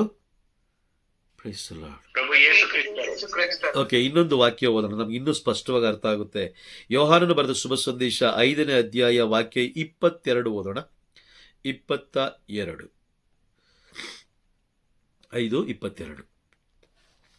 ಅಲ್ಲದೆ ಪಿತನು ಯಾರನ್ನು ತೀರ್ಪಿಗೆ ಗುರಿ ಮಾಡುವುದಿಲ್ಲ. ತೀರ್ಪು ಕೊಡುವ ಅಧಿಕಾರವನ್ನೆಲ್ಲ ಅವರು ಪುತ್ರನಿಗೆ ಕೊಟ್ಟಿದ್ದಾರೆ. Praise the Lord. ದೇವರ ಪುತ್ರ ಅಂದ್ರೆ ಯಾರು? ಪ್ರಭು ಯೇಸು ಕ್ರಿಸ್ತರು. ಎಲ್ಲರ ಕೈಯಲ್ಲಿ ಬೈಬಲ್ ಇದೆಯಾ? ಎಲ್ಲರ ಕೈಯಲ್ಲಿ ಈ ವಾಕ್ಯ ಕಾಣಿಸ್ತಾ ಇದೆಯಾ? ಕಾಣಿಸ್ತಾ ಇದೆ. Praise the Lord. ಅರ್ಥ ಮಾಡ್ಕೊಳ್ಳಿ, ಎಲ್ಲರ ಕೈಯಲ್ಲಿ ಬೈಬಲ್ ಇದೆ, ಎಲ್ಲರ ಕೈಯಲ್ಲಿ ವಾಕ್ಯ ಇದೆ ಅಂತ ಹೇಳಿದಾಗ ಇದಕ್ಕೆ ಮೇಲೂ ಕೂಡ ನಿಮ್ಮನ್ನ ದಾರಿ ತಪ್ಪಿಸ್ಲಿಕ್ಕೆ ಸೈತಾನ ಏನ್ ಮಾಡ್ತಾ ಇರ್ತಾನೆ? ಒಂದು ತಿಳ್ಕೊಳ್ಳಿ, ಮೊದಲು ಅವನು ಮಾಡುವ ಕೆಲಸ ಏನಂತ ಹೇಳಿದ್ರೆ ಬೈಬಲ್ ಇಂದ ನಿಮ್ಮನ್ನ ಬೇರ್ಪಡಿಸ್ತಾನೆ. ಬೈಬಲ್ ಇಂದ ನಮ್ಮನ್ನ ಬೇರ್ಪಡಿಸ್ತಾನೆ. ವ್ಯಕ್ತಿಗಳ ಮುಂದೆ ನಿಲ್ಲಿಸ್ತಾನೆ. ಬೋಧಕರಿರ್ಬೋದು, ಯಾಜಕರಿರ್ಬೋದು, ಕನ್ಯಾಸ್ತ್ರೀಗಳಿರ್ಬೋದು, ಪಾಸ್ಟರ್ಸ್ಗಳಿರ್ಬೋದು, ಯಾರ ಮುಂದೆ ಬೇಕಾದರೂ ಅವನು ನಿಲ್ಲಿಸ್ತಾನೆ. ಆದರೆ ವ್ಯಕ್ತಿಯಾದವನು ಎಲ್ಲ ಸಮಯದಲ್ಲೂ ಅವನು ಸತ್ಯ ಬೋಧನೆ ಮಾಡಲಿಕ್ಕೆ ಸಾಧ್ಯ ಇಲ್ಲ. ಕೆಲವು ಬಾರಿ ಏನ್ ಮಾಡ್ತಾನೆ? ಕೆಲವು ಬಾರಿ ಸ್ವಾರ್ಥದ ಬೋಧನೆಯನ್ನು ಕೂಡ ಮಾಡ್ತಾನೆ. ಆದರೆ ಪರಲೋಕ ಹಂಗಲ್ಲ. ಪವಿತ್ರಾತ್ಮರು ಆ ರೀತಿಯಲ್ಲ. ಪವಿತ್ರಾತ್ಮರು ಸತ್ಯ ಸ್ವರೂಪಿಯಾದ ಪವಿತ್ರಾತ್ಮರು. ಅವರು ಏನೇ ನುಡಿದ್ರು ಅವರು ಸತ್ಯವನ್ನೇ ನುಡಿಯುವರಾಗಿದ್ದಾರೆ. ಆಮೇನ್. ಅರ್ಥ ಆಗ್ತಿದ್ಯಾ? ಅದಕ್ಕೋಸ್ಕರನೇ ನಮಗೆ ಜ್ಞಾನವುಳ್ಳವರಾಗಿ ನಾವು ದೇವರ ಸಮ್ಮುಖದಲ್ಲಿ ನಾವು ಕುಳಿತುಕೊಳ್ಬೇಕು. ನೋಡಿ, ನಿಮಗೆ ತಿನ್ಲಿಕ್ಕೆ ಹೋರಾಟ ಇಲ್ಲ, ಕುಡಿಲಿಕ್ಕೆ ಹೋರಾಟ ಇಲ್ಲ, ಒಳ್ಳೊಳ್ಳೆ ಬಟ್ಟೆ ಹಾಕೊಳ್ಳಿಕ್ಕೆ ಹೋರಾಟ ಇಲ್ಲ, ಅರ್ಧಬರ್ಧ ಬಟ್ಟೆ ಹಾಕೊಳ್ಳಿಕ್ಕೆ ಹೋರಾಟ ಇಲ್ಲ, ಹೊಲಸು ಕಾರ್ಯಗಳಿಗೆ ಹೋರಾಟ ಇಲ್ಲ, ಕುಡಿಲಿಕ್ಕೆ ಅಂದ್ರೆ ಪಾರ್ಟಿಗೆ ಹೋಗ್ಲಿಕ್ಕೆ ಹೋರಾಟ ಇಲ್ಲ, ಚಲನಚಿತ್ರಕ್ಕೆ ಹೋಗ್ಲಿಕ್ಕೆ ಹೋರಾಟ ಇಲ್ಲ. ಯಾವುದಕ್ಕೂ ನಿಮಗೆ ಹೋರಾಟ ಬರೋದಿಲ್ಲ. ಎಲ್ಲ ಸ್ಮೂತಾಗಿ ನಡೆಯುತ್ತೆ, ಎಲ್ಲ ಸುಂದರವಾಗಿ ಹೋಗುತ್ತೆ, ನೀವು ಅಂದ್ಕೊಂಡಂಗೆ ಆಗುತ್ತೆ. ಆದರೆ ಬೈಬಲ್ ವಿಷಯದಲ್ಲಿ ಮಾತ್ರ, ದೇವರ ವಾಕ್ಯದ ವಿಷಯದಲ್ಲಿ ಮಾತ್ರ ನೀವು ಅಂದ್ಕೊಂಡಂಗೆ ಆಗಲ್ಲ. ತುಂಬ ಟೈಮ್ ನನಗೆ ನಮ್ಮ ಸಿಸ್ಟರ್ಸ್ಗಳೇ ಫೋನ್ ಮಾಡಿದ್ದಾರೆ. ಮಲ್ಲಿಮ ಸಿಸ್ಟರ್ ಹೇಳ್ಬೇಕಾದ್ರೆ, ಬ್ರದರ್ ನಾನು ಕುತ್ಕೊಂಡೇ ಇರ್ತೀನಿ, ಹಂಗೆ ನಿದ್ದೆ ಬಂದ್ಬಿಟ್ಟಿರುತ್ತೆ. Price the lord. ನನಗೂ ಎಷ್ಟೋ ಬಾರಿ ಅದೇ ರೀತಿ ಆಗಿದೆ. ಬೈಬಲ್ ವಿಷಯ ಅಂತ ಬಂದಾಗ ಆ ವಾಕ್ಯದ ಮುಂದೆ ನಮ್ಮ ಕೈಯಲ್ಲಿ ಬರಕ್ಕಾಗ್ತಲ್ಲ ಅಂತ ಹೇಳಿದ್ರೆ ಎಲ್ಲೋ ಒಂದು ಕಡೆ ಸೈತಾನ ಆಕ್ರಮಣ ಆಗಿದೆ. ಎಲ್ಲೋ ಒಂದು ಕಡೆ ಸೈತಾನ ಆಕ್ರಮಣ ಏನ್ ಮಾಡ್ಕೊಂಡಿದ್ದಾನೆ. ಅವನು ಆ ಜಾಗವನ್ನ ಆಕ್ರಮಣ ಮಾಡ್ಕೊಂಡಿದ್ದಾನೆ. Price the lord. ಹಾಗಾಗಿ ಹೋರಾಟ ತುಂಬಾ ಮುಖ್ಯ. ಯಾವ್ದ್ರ ವಿಷಯವಾಗಿ ಹೋರಾಡಬೇಕು? ಸಂತ ಪೌಲರು ಹೇಳ್ತಾರೆ ಇಬ್ರಿಯರಿಗೆ ಬರೆದ ಪತ್ರದಲ್ಲಿ, ಎಫೆಸಿಯರಿಗೆ ಬರೆದ ಪತ್ರದಲ್ಲಿ 6ನೇ ಅಧ್ಯಾಯ ವಾಕ್ಯ 11ರಲ್ಲಿ ಹೇಳ್ತಾರೆ, ನಮ್ಮ ಹೋರಾಟ ನರಮಾನವರೊಂದಿಗೆ ಅಲ್ಲ, ದಿಗಂತದಲ್ಲಿರುವ ಓದಿ ಅಧಿಪತಿಗಳ ವಿರುದ್ಧ. ಅವರು ನಮ್ಮ ವಿರುದ್ಧ ಯಾವಾಗ್ಲೂ ಪ್ಲಾನ್ ಮಾಡ್ತಾ ಇರ್ತಾರೆ. ಅಂಧಕಾರ ಶಕ್ತಿಗಳು ಪ್ಲಾನ್ ಮಾಡ್ತಾರೆ. ನಾವು ಹೋರಾಟ ಮಾಡಬೇಕಾಗಿರೋದು ಅದ್ರ ಮೇಲೆ. ನಾವು ಗೆಲ್ಲಬೇಕಾಗಿರೋದು ಪರಲೋಕ, ಭೂಲೋಕ ಅಲ್ಲ. ಭೂಲೋಕದ ಅಧಿಕಾರ ಅಲ್ಲ, ಭೂಲೋಕದ ವಸ್ತುಗಳಲ್ಲ, ಭೂಲೋಕದ ವ್ಯಕ್ತಿಗಳು ಅಲ್ಲ. ಭೂಲೋಕದ ಯಾವುದನ್ನು ನೀವು ಗೆಲ್ಲಕ್ಕೆ ಹೋಗ್ಲೇಬೇಡಿ. ಯಾಕಂದ್ರೆ ಅದೆಲ್ಲ ಅದೆಲ್ಲ ಯೂಸ್ಲೆಸ್. ಅದು ಎಲ್ಲವನ್ನು ನೀವು ಬಿಟ್ಟು ಹೋಗ್ಲೇಬೇಕಾಗುತ್ತೆ. Praise the Lord. ಓಕೆ, ನಾನು ಏನಕ್ಕೆ ಇಷ್ಟೆಲ್ಲ ಸಂಕ್ಷಿಪ್ತವಾಗಿ ಹೇಳ್ತಾ ಇದ್ದೀನಿ ಅಂತ ಹೇಳಿದ್ರೆ, ಬೈಬಲ್ ಪ್ರವಾದನೆಗಳಿಂದ ತುಂಬಲ್ಪಟ್ಟಿದೆ. ಅದರಲ್ಲಿ ಬರೆದಿರುವ ಎಲ್ಲ ವಾಕ್ಯಗಳು ನೆರವೇರ್ತಾ ಇದೆ.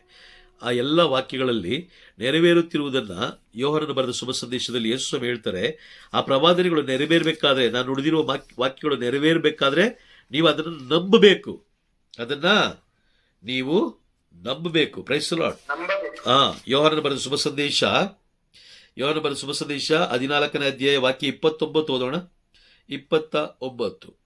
ಇದೆಲ್ಲ ಈಡೇರುವಾಗ ನೀವು ವಿಶ್ವಾಸಿಸುವಂತೆ ಅದು ಈಡೇರುವುದಕ್ಕಿಂತ ಮುಂಚಿತವಾಗಿಯೇ ನಿಮಗೆ ತಿಳಿಯಪಡಿಸಿದ್ದೇನೆ.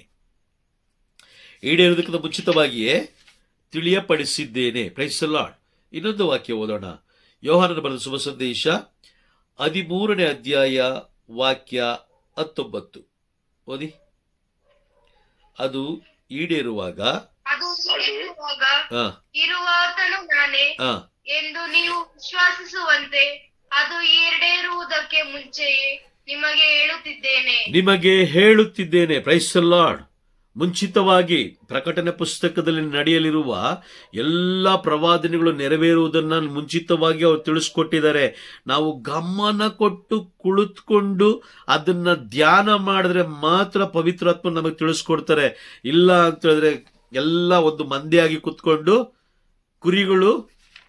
ಕುರಿಗಳ ತರ ನಾವೇನ್ ಮಾಡ್ಬೇಕು, ಕೂಗಾಡ್ಕೊಂಡಿರ್ಬೇಕಷ್ಟೇನೆ. Price the lord. ನೋಡಿ, ಒಂದು ಪ್ರವಾದನೆ ನೆರವೇರೋದನ್ನು ನಾವು ಕಾಣ್ತೀವಿ. ಪ್ರವಾದನೆ ನೆರವೇರೋದನ್ನ ನಾವೀಗ ಕಾಣ್ತಾ ಇದ್ದೀವಿ. Price the lord. ಈಗ ನಿನ್ನೆ ಮೊನ್ನೆ ಎಲ್ಲ ಒಂದು ಯುದ್ಧ ಪ್ರಾರಂಭ ಆಗಿದೆ ಅಲ್ವಾ? ಯಾವ ದೇಶಕ್ಕೆ ಯುದ್ಧ ಪ್ರಾರಂಭ ಆಗಿರೋದು? ಯಾವ್ಯಾವ ದೇಶಕ್ಕೆ? ಇಸ್ರಾಯೇಲ್ ಹಾಗೂ ಇಸ್ರಾಯೇಲ್. ಕರೆಕ್ಟಾಗಿ ಹೇಳಿ, ಕರೆಕ್ಟಾಗಿ ಮಾತಾಡಿ. ಒಂದು ಕ್ಲಾರಿಟಿ, ಒಂದು ವಿಷಯ ಹೇಳ್ತಾ ಇದ್ರಂದ್ರೆ ಅದು ಕ್ಲಿಯರ್ ಸ್ಪಷ್ಟವಾಗಿ ಹೇಳ್ಬೇಕು ನೀವು. ಯಾವ್ಯಾವ ದೇಶ? ಇಸ್ರಾಯೇಲ್ ಮತ್ತೆ ಇರಾಕ್ ಅಲ್ವಾ? Price the Lord. Okay, Israel ನಮಗೆ ಗೊತ್ತಿದೆ. ಇಸ್ರೇಲ್ ಏನು, ಯಾವ ದೇಶ ಅನ್ನೋದು ನಮಗೆ ಗೊತ್ತಿದೆ. ದೇವರು ಆರಿಸಿಕೊಂಡಂತಹ ಒಂದು ದೇಶ ಅದು. ಓಕೆ, ಇರಾಕ್ ದೇಶ ಯಾವುದು ಗೊತ್ತಾ ನಿಮಗೆ? ಇರಾಕ್ ದೇಶ ಅಂದ್ರೆ ಯಾವುದು ಬೈಬಲಲ್ಲಿ ಗೊತ್ತಿದೆಯಾ?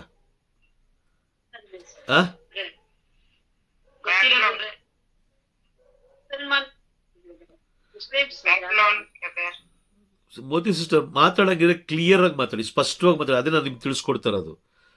ನೀವು ಮೈಕ್ ಹತ್ರ ಇಟ್ಕೊಂಡು ಮಾತಾಡಿ. ಎಲ್ಲರೂ ಅಷ್ಟೇನೆ. ಏನೋ ಒಂದು ವಿಷಯ ನಿಮಗೆ ತಿಳಿದಿರೋದು ಹೇಳಿ, ತಿಳಿಲಿಲ್ಲ ಅಂದ್ರೆ ತಿಳ್ಕೊಳ್ಳೋಣ, ಏನು ತೊಂದರೆ ಏನಿಲ್ಲ. Okay, fine. ಪ್ರಕಟಣೆ ಪುಸ್ತಕ 18ನೇ ಅಧ್ಯಾಯಕ್ಕೆ ಹೋಗೋಣ. ಈ ಪ್ರವಾದನೆ ನೆರವೇರ್ತದೆ. ಈಗ 4 ದಿನಗಳಿಂದ ಬಹಳ ಯುದ್ಧ ನಡೀತಾ ಇದೆ ಇಸ್ರೇಲ್ ಹಾಗೂ ಇರಾಕ್ ಮೇಲೆ. ಇರಾಕ್ ದೇಶ ಯಾವುದು ಅಂತ ಹೇಳಿದ್ರೆ, ನಾವು ಹಳೆ ಒಡಂಬಡಿಕೆಯಿಂದ ಇಲ್ಲಿ ತನಕ ಬಂದಂತಹ ಬ್ಯಾಬಿಲೋನ್ ದೇಶ ಈಗ ಇರಾಕ್ ಆಗಿದೆ. ಈಗ ಪ್ರೈಸ್ ದ ಲಾರ್ಡ್. ಅದು ಇರಾಕ್. ಈಗ 18ನೇ ಅಧ್ಯಾಯದ ಪ್ರವಾದನೆ ಹೇಗೆ ನೆರವೇರ್ತಾ ಇದೆ ಅನ್ನೋದನ್ನ ನಾವು ಕಾಣ್ತಾ ಇದೀವಿ. ಈಗ ಬ್ಯಾಬಿಲೋನ್ ಪಟ್ಟಣದ ಪತನ. ಈ ಪ್ರವಾದನೆ ಯಾರು ಚೇಂಜ್ ಮಾಡೋಕ್ಕಾಗಲ್ಲ. ಈ ಪ್ರವಾದನೆ ನೆರವೇರುತ್ತೆ. Price the lord. ಇದೆಲ್ಲವನ್ನ ನೀವು ಓದ್ಬೋದು. ಇದೆಲ್ಲವನ್ನ ನೀವು ಓದ್ಬೋದು. Price the lord. ಇಲ್ಲಿ ಬರೆದಿರುವ ಒಂದೊಂದು ಘಟನೆಗಳು ಕೂಡ ಈಗ ಆಲ್ರೆಡಿ ನೆರವೇರ್ತದೆ. ನಾವು ಕಣ್ಣಾರೆ ಕಾಣ್ತಾ ಇದೀವಿ, ಕಿವಿಯಾರೆ ಕೇಳಿಸ್ಕೊಳ್ತಾ ಇದೀವಿ. ಬಟ್ ಆದರೆ ನಾವು ಕಿವಿಯಾರೆ ಕೇಳಿಸ್ಕೊಳ್ತಲ್ಲ, ಕಣ್ಣಾರೆ ಕಾಣ್ತಲ್ಲ ಅಂತ ಹೇಳಿದ್ರೆ ನಾವು ಏನಾಗಿದ್ದೀವಿ? ಮೂರ್ಖರಾಗಿದ್ದೀವಿ ಅಂತ ಲೆಕ್ಕ. ವಾಕ್ಯ ಜ್ಞಾನೋಕ್ತಿಗಳ ಗ್ರಂಥ 19ನೇ ಅಧ್ಯಾಯ ವಾಕ್ಯ 3 ಹೇಳೋ ಪ್ರಕಾರ, ತಮ್ಮ ಬಾಳಿನ ಅಳಿವನ್ನು ತಮ್ಮ ಮೂರ್ಖತನದಿಂದಲೇ ನಾವು ನಾಶ ಮಾಡ್ಕೊಳ್ತಾ ಇದ್ದೀವಿ. ಪ್ರಕಟಣೆ ಪುಸ್ತಕ 18ನೇ ಅಧ್ಯಾಯದ ಪ್ರವಾದನೆ ನೆರವೇರ್ತಾ ಇದೆ. ಈಗಲೂ ಕೂಡ ಕೆಲವು ಬೋಧಕರು, ಕೆಲವು ವ್ಯಕ್ತಿಗಳು ಸಂತರುಗಳ ಮೇಲೆ ಅವಲಂಬಿತವಾಗಿದ್ದಾರೆ. ಸಂತರುಗಳನ್ನು ಇಟ್ಕೊಂಡು ಇವಾಗಲೂ ಕೂಡ ಏನ್ ಮಾಡ್ತಾ ಇದ್ದಾರೆ? ಅವರ ಬಳಿಯಲ್ಲೇ ಕುತ್ಕೊಂಡು ಏನ್ ಮಾಡ್ತಾರೆ? ಸಮಯ ವ್ಯರ್ಥ ಮಾಡ್ತಾ ಇದ್ದಾರೆ. ವೇಸ್ಟ್ ಮಾಡ್ತಾ ಇದ್ದಾರೆ. Praise the Lord. ಒಂದು ದಿನ ನೀವು ಸಂಪೂರ್ಣವಾಗಿ ಅವರ ಸಮ್ಮುಖದಲ್ಲಿ ಕುಳಿತುಕೊಳ್ಬೇಕು, ಸಂತರ ಸಮ್ಮುಖದಲ್ಲಿ ಕುಳಿತುಕೊಳ್ಬೇಕು, ಅವರ ಬಗ್ಗೆ ಚಿಂತಿಸಬೇಕು, ಅವರ ಬಗ್ಗೆ ಧ್ಯಾನಿಸಬೇಕು. ಅವ್ರು ಯಾವ ರೀತಿ ಜೀವಿಸಿದ್ರು, ಅವ್ರು ಅವರ ಪರಿಶುದ್ಧತೆ ಹೇಗಿತ್ತು, ಅವರ ಪ್ರಾಮಾಣಿಕತೆ ಹೇಗಿತ್ತು. Praise the Lord. ಈಗ ನಾವು ಮೋಸ ಮಾಡ್ತಾ ಇದ್ದೀವಿ, ಮೋಸ ಮಾಡ್ತಲ್ಲ ಅಂತಲ್ಲ, ಆದರೂ ಕೂಡ ನಾವೇನು ಮಾಡ್ತಾ ಇದ್ದೀವಿ, ನಾವು ಸಂತರುಗಳ ಮೇಲೆ ನಿರ್ಧಾರ ಹೊಂದ್ಕೊಂಡಿದ್ದೀವಿ. ಈಗ ವಾಕ್ಯ ಸ್ಪಷ್ಟವಾಗಿ ಹೇಳ್ತಾ ಇದೆ, ಯೋಹಾನನ ಬರೆದ ಶುಭ ಸಂದೇಶ 5ನೇ ಅಧ್ಯಾಯದಲ್ಲಿ ನಾವೀಗ ಸ್ಪಷ್ಟವಾಗಿ ಓದೋ, ಪಿತನು ನ್ಯಾಯ ತೀರ್ಪನ್ನು ಕೊಡುವಂತಹ ಅಧಿಕಾರವನ್ನು ಯಾರು ಕೊಟ್ಟಿದ್ದಾರೆ? ಸಂತರು ಕೊಟ್ಟಿದ್ದಾರೆ. ಸಂತರು ಕೊಟ್ಟಿಲ್ವಾ? ಮತ್ತೆ ಸಂತರು ಕೊಡದೇ ಮೇಲೆ ಯಾಕೆ ಸಂತರ ಮುಂದೆ ಹೋಗಿ ನಿಂತ್ಕೊಳ್ಳೋದು? ಇದು ಅವಿವೇಕತನ ಅಲ್ವಾ? ಹೌದಾ ಇಲ್ಲ? ಅವಿವೇಕತನ ಇದು. ಈಗ ಒಬ್ಬ ವ್ಯಕ್ತಿ ಅಧಿಕಾರದಲ್ಲಿದ್ದಾಗ, ಈಗ ಸರ್ಕಾರಿ ಅಧಿಕಾರದಲ್ಲಿದ್ದಾಗ, ಆ ವ್ಯಕ್ತಿ ಇದ್ದಂತ ಅಧಿಕಾರದಲ್ಲಿದ್ದಾಗ ಆತನ ಏನೋ ಸಿಗ್ನೇಚರ್ ನಡೆಯುತ್ತೆ. ಆತ ರಿಟೈರ್ಡ್ ಆದ್ಮೇಲೆ ಅಥವಾ ಆತ ಮರಣ ಹೊಂದಿದ ಮೇಲೆ ಸಿಗ್ನೇಚರ್ ಆಗುತ್ತಾ? ಆಗುತ್ತೆ, ಹೇಳಿ ನೋಡೋಣ. ವ್ಯಾಲಿಡ್ ಇಲ್ಲ. ಓಕೆ, ಕೆಲಸದಲ್ಲಿದ್ದಾಗ ಮಾತ್ರ. ಓಕೆ, ಇನ್ನೊಬ್ಬ ಕಂಪನಿಯ ಮಾಲೀಕ ತನ್ನ ಕಂಪನಿಯನ್ನ ಅವನು ಮಾರಾಟ ಮಾಡ್ತಾ ಇದ್ದಾನೆ ಅಂತ ತಿಳ್ಕೊಳ್ಳೋಣ. ಯಾರಿಗೋ ಒಬ್ಬ ವ್ಯಕ್ತಿಗೆ ಮಾರಾಟ ಮಾಡ್ತಾ ಇದ್ದಾನೆ. ಕಂಪನಿಯ ಮಾಲೀಕನ ಹೆಸರಲ್ಲಿರುವಂತ ಜಾಗವನ್ನ ಅವನು ಬೇರೆ ವ್ಯಕ್ತಿಗೆ ಮಾರಾಟ ಮಾಡ್ತಾ ಇದ್ದಾನೆ. ಆಗ ಆ ಖರೀದಿ ಮಾಡಿಕೊಳ್ಳುವಂತ ವ್ಯಕ್ತಿ, ಅದನ್ನ ಪರ್ಚೇಸ್ ಮಾಡುವಂತ ವ್ಯಕ್ತಿ ಬಂದು, ಸರ್ ನಿಮ್ಮ ಸಿಗ್ನೇಚರ್ ಬೇಡ, ನಿಮ್ಮ ಹೆಂಡತಿಯ ಸಿಗ್ನೇಚರ್ ಮಾಡ್ಕೊಡಿ ಅಂತ ಹೇಳಿದ್ರೆ ವ್ಯಾಲ್ಯೂ ಇದೆಯಾ? ನಡೆಯುತ್ತಾ? ನಡೆಯಲ್ಲ. ಓಕೆ, ಇಲ್ಲ. ಈಗ ಹೆಂಡತಿದು ಬೇಡ ಸರ್, ನಿಮ್ಮ ತಾಯಿಯ ಹೆಸರಲ್ಲಿ ನನಗೆ ಸಿಗ್ನೇಚರ್ ಮಾಡಿಸ್ಕೊಡಿ ಸಾಕು, ಅದನ್ನ ನಾನು ಪರ್ಚೇಸ್ ಮಾಡ್ಕೊಳ್ತೀನಿ ಅಂತ ಹೇಳಿದ್ರೆ ತಗೊಳ್ತಾನ ಅವನು?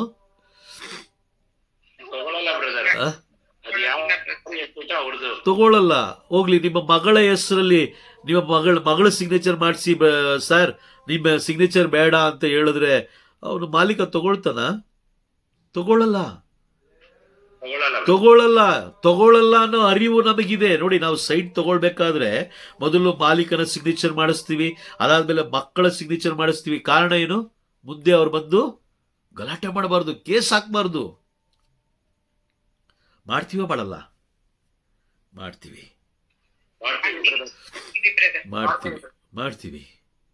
ಎಲ್ಲದಕ್ಕೂ ಲೋಕದ ಅರಿವು ನಮಗಿರಬೇಕಾದ್ರೆ ಪರಲೋಕದ ಅರಿವು ಕೂಡ ನಮಗಿರಬೇಕು. ನ್ಯಾಯ ತೀರ್ಪನ್ನು ನೀಡುವಂತ ಅಧಿಕಾರವನ್ನ ತಂದೆಯಾದ ದೇವರು ಪ್ರಭು ಯೇಸು ಕ್ರಿಸ್ತರಿಗೆ ಕೊಟ್ಟಿದ್ದಾರೆ. ಅದು ವಾಕ್ಯ ಸ್ಪಷ್ಟವಾಗಿದೆ. ಯೋಹಾನನ ಬರೆದ ಶುಭ ಸಂದೇಶ 5ನೇ ಅಧ್ಯಾಯ ವಾಕ್ಯ 22ರಲ್ಲಿ ಸ್ಪಷ್ಟವಾಗಿ ಬರೆದಿದ್ದಾರೆ. ನ್ಯಾಯ ತೀರ್ಪನ್ನು ಕೊಡುವ ಅಧಿಕಾರವನ್ನ ಪ್ರಭು ಯೇಸು ಕ್ರಿಸ್ತರು ಪಡ್ಕೊಂಡಿದ್ದಾರೆ. ಅದೇ ಪ್ರೇಷಿತರ ಕಾರ್ಯಕಲಾಪಗಳು 4ನೇ ಅಧ್ಯಾಯ 12ನೇ ವಾಕ್ಯದಲ್ಲಿ ಸ್ಪಷ್ಟವಾಗಿ ಬರೆಯಲ್ಪಟ್ಟಿದೆ. ಯೇಸು ಎಂಬ ನಾಮ ಬಿಟ್ಟರೆ ಈ ಧರೆಯಲ್ಲಿ ಬೇರೆ ಯಾವ ನಾಮದಿಂದಲೂ ಏನಿಲ್ಲ, ಜೀವೋದ್ಧಾರ ಇಲ್ಲ. ಅದೇ ಪ್ರಕಟಣೆ ಪುಸ್ತಕ 22ನೇ ಅಧ್ಯಾಯ ವಾಕ್ಯ 12ರಲ್ಲಿ ಸ್ಪಷ್ಟವಾಗಿ ಹೇಳ್ತಾ ಇದ್ದಾರೆ, ನಾನ್ ಬರ್ತಾ ಇದ್ದೀನಿ. ನಾನು ಅಂದ್ರೆ ಯಾರು? ಅಲ್ಲಿ ಹೆಸರು ಕೂಡ ಮೆನ್ಷನ್ ಮಾಡಿದ್ದಾರೆ. ಯೇಸು ಸ್ವಾಮಿ. ಯೇಸು ಸ್ವಾಮಿ ಅವ್ರು ಹೇಳ್ತಾರೆ, ನಾನು ಬರ್ತಾ ಇದ್ದೀನಿ. Praise the lord.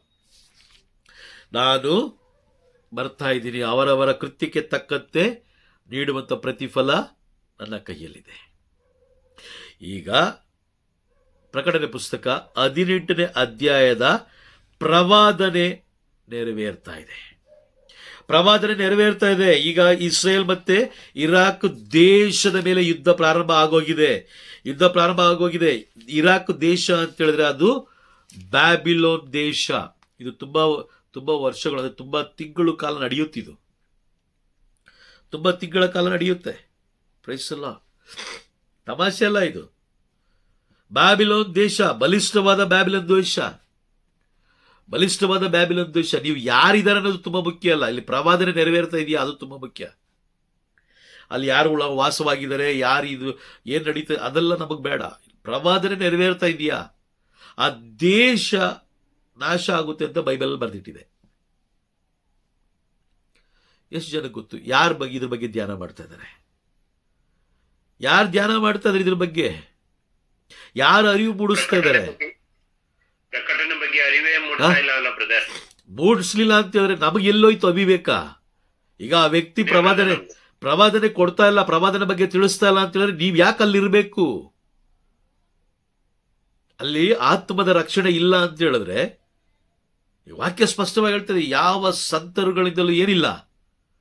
ನಮ್ಮ ಧರ್ಮಸಭೆನೂ ಅದೇ ಹೇಳೋದು. ಧರ್ಮಸಭೆಯ ಆ ಇದು ಪ್ರಾರ್ಥನೆಯ ಪುಸ್ತಕದಲ್ಲಿ ಬರೆದಿಟ್ಟಿದ್ದಾರೆ, ಯಾವ ಸಂತರುಗಳನ್ನು ನೀನು ಆರಾಧಿಸಬಾರದು ಅಂತ.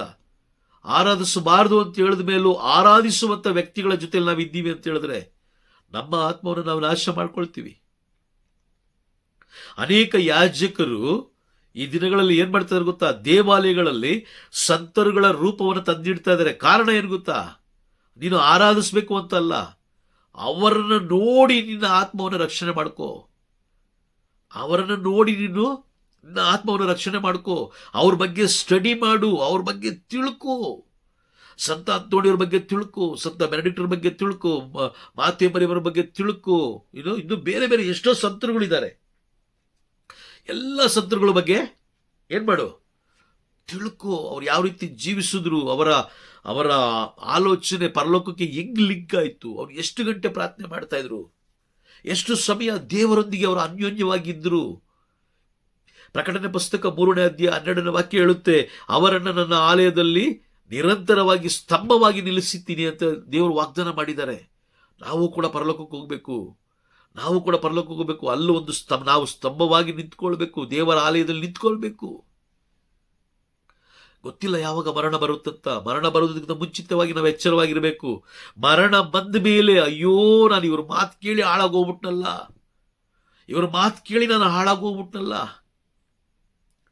Price the Lord. ಅರ್ಥ ಆಗ್ತಾ ಇದೆಯಾ ನಿಮಗೆ? ಅರ್ಥ ಆಗ್ತಾ ಇದೆಯಾ? ಆ ಸಮಯದಲ್ಲಿ ಮರಣ ಹೊಂದದ ಮೇಲೆ ನಮಗೆ ಯಾವುದೇ ಕಾರ್ಯಗಳನ್ನು ಮಾಡಕ್ಕಾಗಲ್ಲ.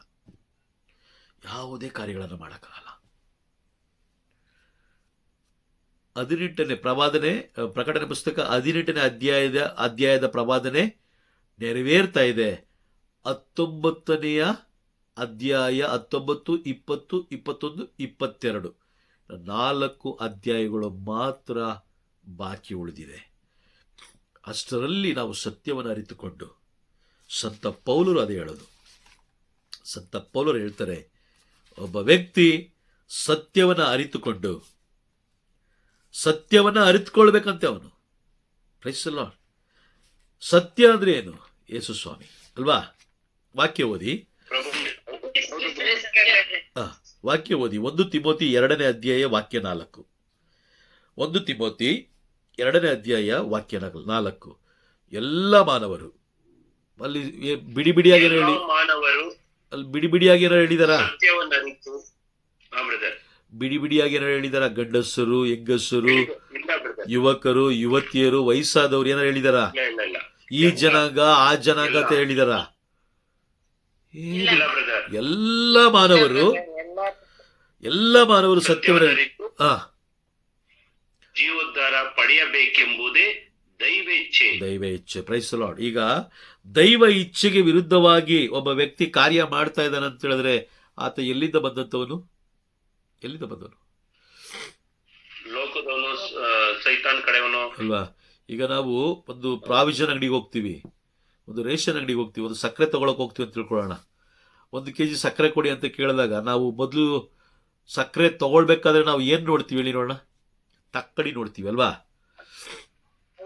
ಅವ್ನು ಸರಿಯಾಗಿ ಆಗ್ತಾ ಇದ್ದಾನ? ಒಂದು 50 ಗ್ರಾಮ್ ಕಡಿಮೆ ಕೊಟ್ರೆ ನೀವು ಮನೆಗೆ ತಗೊಂಡ್ಬರ್ತೀರಾ? 1 kg ಸಕ್ಕರೆ ಇದ್ದೀರಾ? ಎಲ್ಲರೂ ಇದ್ದೀರಾ? Praise the Lord. Okay, 1 kg ಸಕ್ಕರೆ ಕೊಡಿ ಅಂತ ನೀವು ಕೇಳ್ತೀರಾ. ಅವನು ನಿಮಗೆ 900 ಗ್ರಾಮ್ ಸಕ್ಕರೆ ಹಾಕಿ 1 kg ಅಮೌಂಟ್ ಕೇಳ್ತಾನೆ. ಅವಾಗ ನೀವು ಕೊಡ್ತೀರಾ? ಅಮೌಂಟ್ ಕೊಡ್ತೀರಾ? ಅದು ತಗೊಂಡ್ಬರ್ತೀರಾ ಮನೆಗೆ? ಅಂದ್ರೆ ಅರಿವಿದೆ ನಮಗೆ ಅಲ್ವಾ? ಅರಿವಿದೆ. ಈಗ ಪರಲೋಕದ ವಿಷಯವಾಗಿ ಎಲ್ಲ ವಾಕ್ಯಗಳ ಆಧಾರದ ಮೇಲೆ ನ್ಯಾಯ ತೀರ್ಪು ಕೊಡೋದು ಪ್ರಭು ಯೇಸು ಕ್ರಿಸ್ತರು. ಯೇಸು ನಾಮ ಬಿಟ್ಟರೆ ಈ ಧರೆಯಲ್ಲಿ ಬೇರೆ ಯಾವ ನಾಮದಲ್ಲೂ ಜೀವೋದ್ಧಾರ ಇಲ್ಲ. ಮತ್ತೆ ವಾಪಸ್ ಬರ್ತಾ ಇರೋದು, ಎರಡನೇ ಬಾರಿ ನ್ಯಾಯ ತೀರ್ಪಿಗೋಸ್ಕರ ಬರ್ತಾ ಇರೋದು ಪ್ರಭು ಯೇಸು ಕ್ರಿಸ್ತರೇ ಬರ್ತಾ ಇದ್ದಾರೆ. ಆಗ ಆಗ ಪರಲೋಕದ ವಿಷಯವಾಗಿ ಯಾರಾದರೂ ಒಬ್ಬರು ಸುಳ್ಳು ಬೋಧನೆ ಮಾಡ್ತಾ ಇದ್ದಾರೆ ಅಂತ ಹೇಳಿದ್ರೆ ಯಾಕೆ ಅದನ್ನು ನಾವು ಕೇಳೋಕ್ಕಾಗ್ತಲ್ಲ? ಭಯ ಅಲ್ವಾ? ಅವರೆಲ್ಲಿ ಶಾಪ ಹಾಕ್ಬಿಡ್ತಾರೋ, ಅವರೆಲ್ಲಿ ಶಾಪ ಹಾಕ್ಬಿಡ್ತಾರೋ. ಕರೆಕ್ಟಾ? Praise the Lord. ಹೌದು ಬ್ರದರ್. ನಿಮ್ಮ ಆತ್ಮವನ್ನು ನೀವು ರಕ್ಷಣೆ ಮಾಡ್ಕೊಳ್ಳಿ. ಯಾರು ಶಾಪದಿಂದಲೂ ಏನೂ ಆಗೋದಿಲ್ಲ. ಮಾಡಕ್ಕೆ ಹೌದು ಯಾರ ಶಾಪದಿಂದ ಏನು ಮಾಡಕ್ಕೆ ಆಗಲ್ಲ. ಸಾಧ್ಯ ಇಲ್ಲ. ಸಾಧ್ಯ ಇಲ್ಲ. ಎಷ್ಟೋ ಯಾಜಕರನ್ನು ನಾವು ನೋಡ್ತೀವಿ, ಭೇಟಿ ಮಾಡ್ತೀವಿ. ಅವರು ಎಷ್ಟು ಭಯಭಕ್ತಿಯಿಂದ ಜನರಿಗೆ ಬೋಧಿಸ್ತಾರೆ. ಒಂದು ಕಂಡೀಷನ್ ತರ್ತಾರೆ, ಅವರ ಆಲಯದಲ್ಲಿ ಒಂದು ಕಂಡೀಷನ್ ತರ್ತಾರೆ. ನೀನು ಹಿಂಗೆ ಇರಬೇಕು, ಇದೇ ಥರ ಇರಬೇಕು, ಇದೇ ಥರ ಇರಬೇಕು. ಆ ಥರ ಯಾಜಕರನ್ನ ಜನರು ದ್ವೇಷಿಸ್ತಾರೆ. ಯಾಜಕರು ಏನು ಮಾಡಬೇಕು ಅಂತ, ತುಂಬ ಫ್ರೀಯಾಗಿ ಬಿಡಬೇಕು. ಹೋಗ್ರಿ, ಇಲ್ಲಿ ಸುತ್ತರಿ, ಅಲ್ಲಿ ಸುತ್ತರಿ, ಪರಮಪ್ರಸಾದ ಪೆಟ್ಟಿಗೆ ಇದ್ರೂ ಪರವಾಗಿಲ್ಲ, ಪಾದರಕ್ಷೆಗಳನ್ನ ಹಾಕೊಂಬರ್ರಿ, ತಲೆ ಮೇಲೆ ಬಟ್ಟೆ ಹಾಕ್ಕೊಳ್ಳದೆ. ನಮ್ಮ ದೇವಾಲಯದಲ್ಲಿ ಸತ್ಯ ಹೇಳ್ತೀನಿ ನೋಡಿ, ನಮ್ಮ ದೇವಾಲಯದಲ್ಲಿ ಅದು ಲೀಮಾ ಸಿಸ್ಟರ್ಗೂ ಗೊತ್ತು, ತಲೆಯ ಮೇಲೆ ಬಟ್ಟೆ ಹಾಕೊಳ್ಳದೆ ಬಂದ್ರೆ ಪರಮಪ್ರಸಾದ ಕೊಡೋದಿಲ್ಲ. ಹೌದಾ ಲೀಮಾ ಸಿಸ್ಟರ್? ಹೌದು ಬ್ರದರ್. ಪರಮಪ್ರಸಾದ ತಗೊಳ್ಬೇಕಾದ್ರೆ ನೀನು ಎಂಥ ಶ್ರೀಮಂತಳೆ ಆಗಿರು, ಎಂಥ ಬಟ್ಟೆನೇ ಹಾಕೊಂಬ ನೀನು. ನಮ್ಮ ಯಾಜಕರು ತಲೆ ಕೆಡಿಸ್ಕೊಳ್ಳೋದಿಲ್ಲ, ಸೈಡಿಗೆ ಕಳಿಸ್ತಾರೆ, ಹೋಗೋ ಕಡೆ ಅಂತ ಹೇಳ್ತಾರೆ. ಕೊಡಲ್ಲ ನಾನು, ಕೊಡಲ್ಲ ಅಂತ ಹೇಳ್ತಾರೆ. ಧೈರ್ಯವಾಗಿ ಹೇಳ್ತಾರೆ, ಕೊಡಲ್ಲ ನಾನು. ಯಾಕೆ? ನೀನು ಮಾತೆ ಮರಿಯಮ್ಮನವರಂತೆ ವಿಧಿಯರಾದರೆ ಮಾತ್ರ ನಾನು ಕೊಡ್ತೀನಿ, ಇಲ್ಲ ಕೊಡಲ್ಲ. ಎಷ್ಟು ಜನಕ್ಕೆ ಹೇಳಕ್ಕೆ ಆ ಧೈರ್ಯ ಇದೆ? ಈ ಧೈರ್ಯ ಎಲ್ಲಿಂದ ಬಂತು? ಎಲ್ಲಿಂದ ಬರುತ್ತೆ ಹೇಳಿ ನೋಡೋಣ. ಎಲ್ಲಿಂದ ಬರುತ್ತೆ? ಆ ವ್ಯಕ್ತಿ ಪರಲೋಕಕ್ಕೆ, ಅಂದರೆ ಪವಿತ್ರಾತ್ಮರಿಗೆ ಲಿಂಕ್ ಆಗಿದ್ರೆ ಮಾತ್ರ ಬರುತ್ತೆ. ಈ ಲೋಕದಲ್ಲಿ ಲಿಂಕ್ ಹಾಕೊಂಡು ನೀನು ಜನರನ್ನ ಮೆಚ್ಚಕ್ಕೋದೆ ಅಂತ ಹೇಳಿದ್ರೆ ಏನು ಪ್ರಯೋಜನ ಇಲ್ಲ. ನೀನು ಜನರು ಹೇಳುವಂತೆಯೇ, ಜನರು ಏನು ಬಯಸ್ತಾರೋ ಅದ್ರ ಪ್ರಕಾರ ನೀನು ಜೀವಿಸ್ಬೇಕಾಗುತ್ತೆ. Price the Lord. ಅರ್ಥ ಆಗ್ತಿದ್ಯಾ? ಅರ್ಥ ಆಗ್ತಿದ್ಯಾ? ಅರ್ಥ ಆಗ್ತಾ ಇದೆ brother. ಅರ್ಥ ಆಯ್ತು ಬ್ರದರ್. ಹಾ, ಜನರು ಮೆಚ್ಚಿಸುವ ರೀತಿಯಲ್ಲಿ ನೀನು ನಡ್ಕೊಳ್ಬಾರ್ದು. ಜನರು ಮೆಚ್ಚಿಸುವ ರೀತಿಯಲ್ಲಿ ನಡ್ಕೊಳ್ಬಾರ್ದು. ಧರ್ಮಸಭೆ ಹಾಗೂ ಧರ್ಮಶಾಸ್ತ್ರ ಏನು ಹೇಳುತ್ತೋ ಅದರ ಪ್ರಕಾರನೇ ತಿಳಿಸ್ಬೇಕು, ಬೋಧಿಸ್ಬೇಕು ಎಲ್ಲರಿಗೂ. Praise the Lord. ಪರಮಪ್ರಸಾದದಲ್ಲಿ ಪ್ರಭು ಯೇಸು ಕ್ರಿಸ್ತರು ಜೀವಂತವಾಗಿದ್ದಾರೆ. ನಾವು ನಮ್ಮ ದೇವಾಲಯ ನಡೀತಾ ಇದೆ ಈಗ. ಪಾದರಕ್ಷೆ ಹಾಕೊಂಬಂದ್ರೆ ಪರಮಪ್ರಸಾದ ಕೊಡಲ್ಲ, ತಲೆ ಮೇಲೆ ಬಟ್ಟೆ ಹಾಕೊಳ್ಳದೆ ಬಂದ್ರೆ ಪರಮಪ್ರಸಾದ ಕೊಡಲ್ಲ. ನಡೀತಾ ಇದೆ, ನಮ್ಮ ಕಣ್ಮುಂದೆ ನಡೀತಾ ಇದೆ. ಮಾರ್ಪಡಿಸುವಂತ ಅನೇಕ ಯಾಜಕರು ಇದ್ದಾರೆ. Praise the Lord. ಎಲ್ಲ ಯಾಜಕರಿಗಾಗಿ ಪ್ರಾರ್ಥಿಸ್ರಿ. ನಿಮ್ಮ ಸಮಯ ಸಿಕ್ಕಿದಾಗಲ್ಲ ನೀವು ಜಾಸ್ತಿ ಯಾಜಕರಿಗಾಗಿ ಪ್ರಾರ್ಥಿಸ್ರಿ. ಯಾಕಂದ್ರೆ ನಮ್ಮ ಈ ಧರ್ಮಸಭೆಯನ್ನ ಮಾರ್ಪಡಿಸುವ ಆ ಪವರ್ ಯಾರ ಹತ್ರ ಇದೆ? ಯಾಜಕರ ಹತ್ರನೇ ಇರೋದು, ಯಾಜಕರಿಗೆ. Price the lord. ಹಾಗಾಗಿ ಅವರಿಗೋಸ್ಕರ ಆ ರೀತಿಯಾಗಿ ಏನ್ ಮಾಡಿ ಪ್ರಾರ್ಥಿಸ್ರಿ, ಅವರಿಗಾಗಿ ಪ್ರಾರ್ಥಿಸ್ರಿ. ಯಾಕಂದ್ರೆ ಪರಲೋಕದ ಶಕ್ತಿ ಅವ್ರು ಪಡ್ಕೊಂಡಿರೋದ್ರೆ ಇನ್ನೂ ಬಲವಾಗಿ ಅವ್ರು ಏನ್ ಮಾಡ್ತಾರೆ? ದೇವರ ಸೇವೆ ಮಾಡ್ತಾರೆ. ಅಂದ್ರೆ ದೇವರ ಪರಲೋಕದ ರಹಸ್ಯಗಳ ಜನರಿಗೆ ತಿಳಿಸ್ತಾ ಹೋಗ್ತಾರೆ. Praise the Lord. ಎಚ್ಚರವಾಗಿರೋಣ. ಪ್ರಕಟಣೆ ಪುಸ್ತಕ 18ನೇ ಅಧ್ಯಾಯದ ಪ್ರವಾದನೆ ನೆರವೇರ್ತಾ ಇದೆ. ಕಣ್ಣಾರೆ ಕಾಣ್ತಾ ಇದ್ದೀವಿ. 4 ದಿನಗಳ ಹಿಂದೆ ನಡೆಯುತ್ತಿರುವಂತಹ ಎಲ್ಲ ದೃಶ್ಯಗಳು ಬೈಬಲಲ್ಲಿ ಬರೆದಿಟ್ಟಿದೆ. ಬ್ಯಾಬಿಲೋನ್ ದೇಶ ಅಂತ ಹೇಳಿದ್ರೆ ಇರಾಕ್ ದೇಶ. ಬಹಳ ಎಚ್ಚರಿಕೆಯಾಗಿರೋಣ.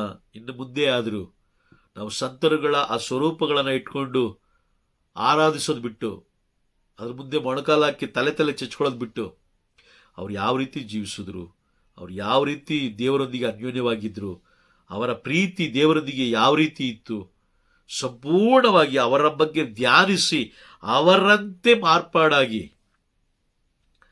ನೋಡಿ. ಮಾತೆ ಮರಿಯಮ್ಮನ ಹತ್ರ ಕುತ್ಕೊಂಡು ಪ್ರಾರ್ಥನೆ ಮಾಡೋದು, ಕುತ್ಕೊಂಡು ನಮೋ ಮರಿಯ ವರಪ್ರಸಾದ ಪೂರ್ಣಿಯೇ ಕರ್ತರು ನಿಮ್ಮೊಡನೆ ಇದ್ದಾರೆ, ಸ್ತ್ರೀಯಲ್ಲಿ ನೀವು ಒಂದು 50 ಅಲ್ಲ 100 ಹೇಳೋದು, 100, 200, 300 ಹೇಳ್ತಾರೆ. ದಾರಿಲಿ ಹೋಗ್ತಾ ಇರ್ತಾರೆ. ಹೋಗ್ಬೇಕಾದ್ರೆ ಏನ್ ಬೇಡ, ಏನ್ ಸಿಸ್ಟರ್ ನೀವು ಒಬ್ಬರೇ ಬಂದಿದ್ದೀರಾ, ನೀವೊಬ್ಬರೇ ಬಂದಿದ್ದೀರಾ, ಎಲ್ಲಿ ನಿಮ್ಮ ಯಜಮಾನರು ಬಂದಿಲ್ವಾ ಅಂತ ಕೇಳಿದ್ರೆ ನೇರವಾಗಿ ಹೇಳ್ತಾರೆ, ಅವರು ಧೈರ್ಯವಾಗಿ ಹೇಳ್ತಾರೆ. ಆ ಬೇವರ್ಸಿ ಎಲ್ಲಿ ಬರ್ತಾನೆ? ಅವ್ರ ಬೇವರ್ಸಿ ಎಲ್ಲ ಕುಡ್ಕೊಂಡು ತಿನ್ಕೊಂಡು ಮಜಾ ಮಾಡ್ಕೊಂಡಿರ್ಬೇಕು. ಅರ್ಧ ಗಂಟೆ ಮುಂಚೆ ನೀನು ನಮ್ಮ ಮರಿಯ ಹೇಳ್ತಾ ಇದೆ, ನಿನ್ನ ಗಂಡನ ಬಗ್ಗೆ ಕೇಳಬೇಕಾದ್ರೆ ಅಷ್ಟು ಕೇವಲ ಮಾತುಗಳು. ಮಾಧ್ಯಮರವರು ಎಲ್ಲೂ ಹೇಳಿಲ್ಲಪ್ಪ, ಮಾಧ್ಯಮರು ಎಲ್ಲೂ ಸಂತ ಜೋಸೆಫ್ರನ್ನ ದೂಷಿಸಲಿಲ್ಲ. ಅದಕ್ಕೆ ಹೇಳೋದು, ನಾಟಕ ಬೇಡ, ನಾಟಕ ಬೇಡ, ಇದ್ರೆ ನೇರವಾಗಿರಿ. ಮಾಧ್ಯಮರವರಂತೆ ನಾವು ಬದಲಾಗಬೇಕು. ಅವರ ಸ್ವಭಾವಗಳನ್ನು ನಾವು ಅಂಗೀಕಾರ ಮಾಡ್ಕೊಳ್ಬೇಕು. ಅವರ ಸ್ವಭಾವಗಳಿಂದ ತುಂಬಲ್ಪಟ್ಟು ವಿಧೇಯತೆ, ದೀನತೆ, ಪರಿಶುದ್ಧತೆ, ಇದೆಲ್ಲ ಸ್ವಭಾವಗಳನ್ನು ತುಂಬಲ್ಪಟ್ಟಾಗ ಮಾತ್ರ. Praise the Lord. ಇಲ್ಲ ಅಂತೇಳಿದ್ರೆ ದೇವರ ಪ್ರೀತಿಗೆ ನಾವು ಪಾತ್ರರಾಗಲಿಕ್ಕೆ ಸಾಧ್ಯ ಇಲ್ಲ. ಯಾಕಂತೇಳಿದ್ರೆ ಲೋಕದ ಜನರಿಗೆ ನಾವು ಮುಚ್ಚುಮರೆ ಮಾಡ್ಬೋದು, ನಾಟಕ ಮಾಡಿಕೊಂಡು ಅಲ್ವಾ. ಅಯ್ಯೋ, ಸಿಸ್ಟರ್ ಇವತ್ತು 60 ಮಣಿ ಜಪಸರ ಮಾಡಿದ್ದಾರೆ. ಎಷ್ಟು? 60 ಮಣಿ ಮಾಡಿದ್ದಾರೆ. ವಾಕ್ಯ ಹೇಳುತ್ತೆ, ಇಬ್ರಿಯರಿಗೆ ಬರೆದ ಪತ್ರ 4ನೇ ಅಧ್ಯಾಯ ವಾಕ್ಯ 13 ಹೇಳುತ್ತೆ, ಯಾರಿಗೆ ಲೆಕ್ಕ ಒಪ್ಪಿಸಬೇಕಾಗಿದೆ ಅವರ ಕಣ್ಣಿಗೆ ಮುಚ್ಚುಮರೆ ಆದದ್ದು ಮುಚ್ಚುಮರೆ ಯಾವುದೂ ಇಲ್ಲ. ಅವರ ದೃಷ್ಟಿಗೆ ಎಲ್ಲವೂ ಬಟ್ಟ ಬಯಲು. ನ್ಯಾಯ ತೀರ್ಪಿನ ದಿನ ಕೇಳೋ ಒಂದೇ ಒಂದು ಮಾತು, ನಾನು ಹೇಳಿದ್ದು ಮಾಡಿದೀಯಾ, ನಿನ್ನ ಇಷ್ಟದಂಗೆ ಮಾಡಿದೀಯಾ? ಈಗ ವಾಕ್ಯ ಸ್ಪಷ್ಟವಾಗಿ ಹೇಳುತ್ತೆ. 1 ಕೊರಿಂಥಿಯಲ್ಲಿ ನಾವು ಓದ್ತೀವಿ, ದೇವರು ನಮ್ಮನ್ನ ಕ್ರಯಕ್ಕೆ ಕೊಂಡುಕೊಂಡಿದ್ದಾರೆ. ಈಗ ನಾವು ಅವರ ಸೊತ್ತು, ಅವರು ಹೇಳ್ದಂಗೆ ಕೇಳಬೇಕು. ನಮಗೆ ಇಷ್ಟ ಬಂದಾಗಲ್ಲ ನಡೆಯೋಕ್ಕಲ್ಲ ನಾವು ಹೋಗಬಾರದು. ನಮ್ಮ ಕಲ್ಪನೆಗಳಂತೆ ನಾವು ಜೀವಿಸಬಾರ್ದು. ದೇವರ ಯೋಜನೆಯಂತೆ ನಾವು ಜೀವಿಸಬೇಕು. ಆಮೇಲೆ ಅರ್ಥ ಆಗ್ತಾ ಇದೆಯಾ? ದೇವರ ಯೋಜನೆಯಂತೆ ಜೀವಿಸ್ಲಿಕ್ಕೆ ದೇವರು ನಮ್ಗೆ ಇನ್ನೂ ಅವಕಾಶ ಕೊಟ್ಟಿರೋದು. ಇಲ್ಲ ಅಂತೇಳಿ ಯಾವಾಗಲೂ ತೆಗ್ದಿರೋರು, ಯಾವಾಗಲೂ ನಮ್ಮನ್ನ ತೆಗ್ದಿರೋರು. Price the lord. ಬಹಳ ಎಚ್ಚರಿಕೆಯಾಗಿರೋಣ. ಅತೀ ಸಮೀಪದಲ್ಲಿ ಪ್ರಭುವಿನ ಬರುವಿಕೆ ಇದೆ. ಅದಕ್ಕೆ ನಮ್ಮನೆ ನಾವು ಸಿದ್ಧತೆ ಮಾಡ್ಕೊಳ್ಳೋಣ. ನಮ್ಮ ಕುಟುಂಬದವರನ್ನು ಸಿದ್ಧತೆ ಮಾಡೋಣ. ಲೋಕದ ಜನರನ್ನು ಸಿದ್ಧತೆ ಪಡಿಸೋಣ. ನಾವು ತಿಳಿದುಕೊಂಡಂಥ ಸತ್ಯವನ್ನು ಇನ್ನೂ ಅನೇಕ ಜನರಿಗೆ ನಾವು ತಿಳಿಸ್ತಾ ಹೋಗೋಣ. ಏಕೆಂತೇಳಿದ್ರೆ ದೇವರ ಸಮೀಪ ಸನ್ನಿಹ, ದೇವರ ಬರುವಿಕೆ ಸನ್ನಿಹಿತವಾಯಿತು. Praise the Lord. ಅರ್ಥ ಆಯ್ತಾ? ಅರ್ಥ ಆಯ್ತು ಬ್ರದರ್. ದೇವರ ನಾಮಕ್ಕೆ ಮಹಿಮೆ ಉಂಟಾಗಲಿ. Price the lord.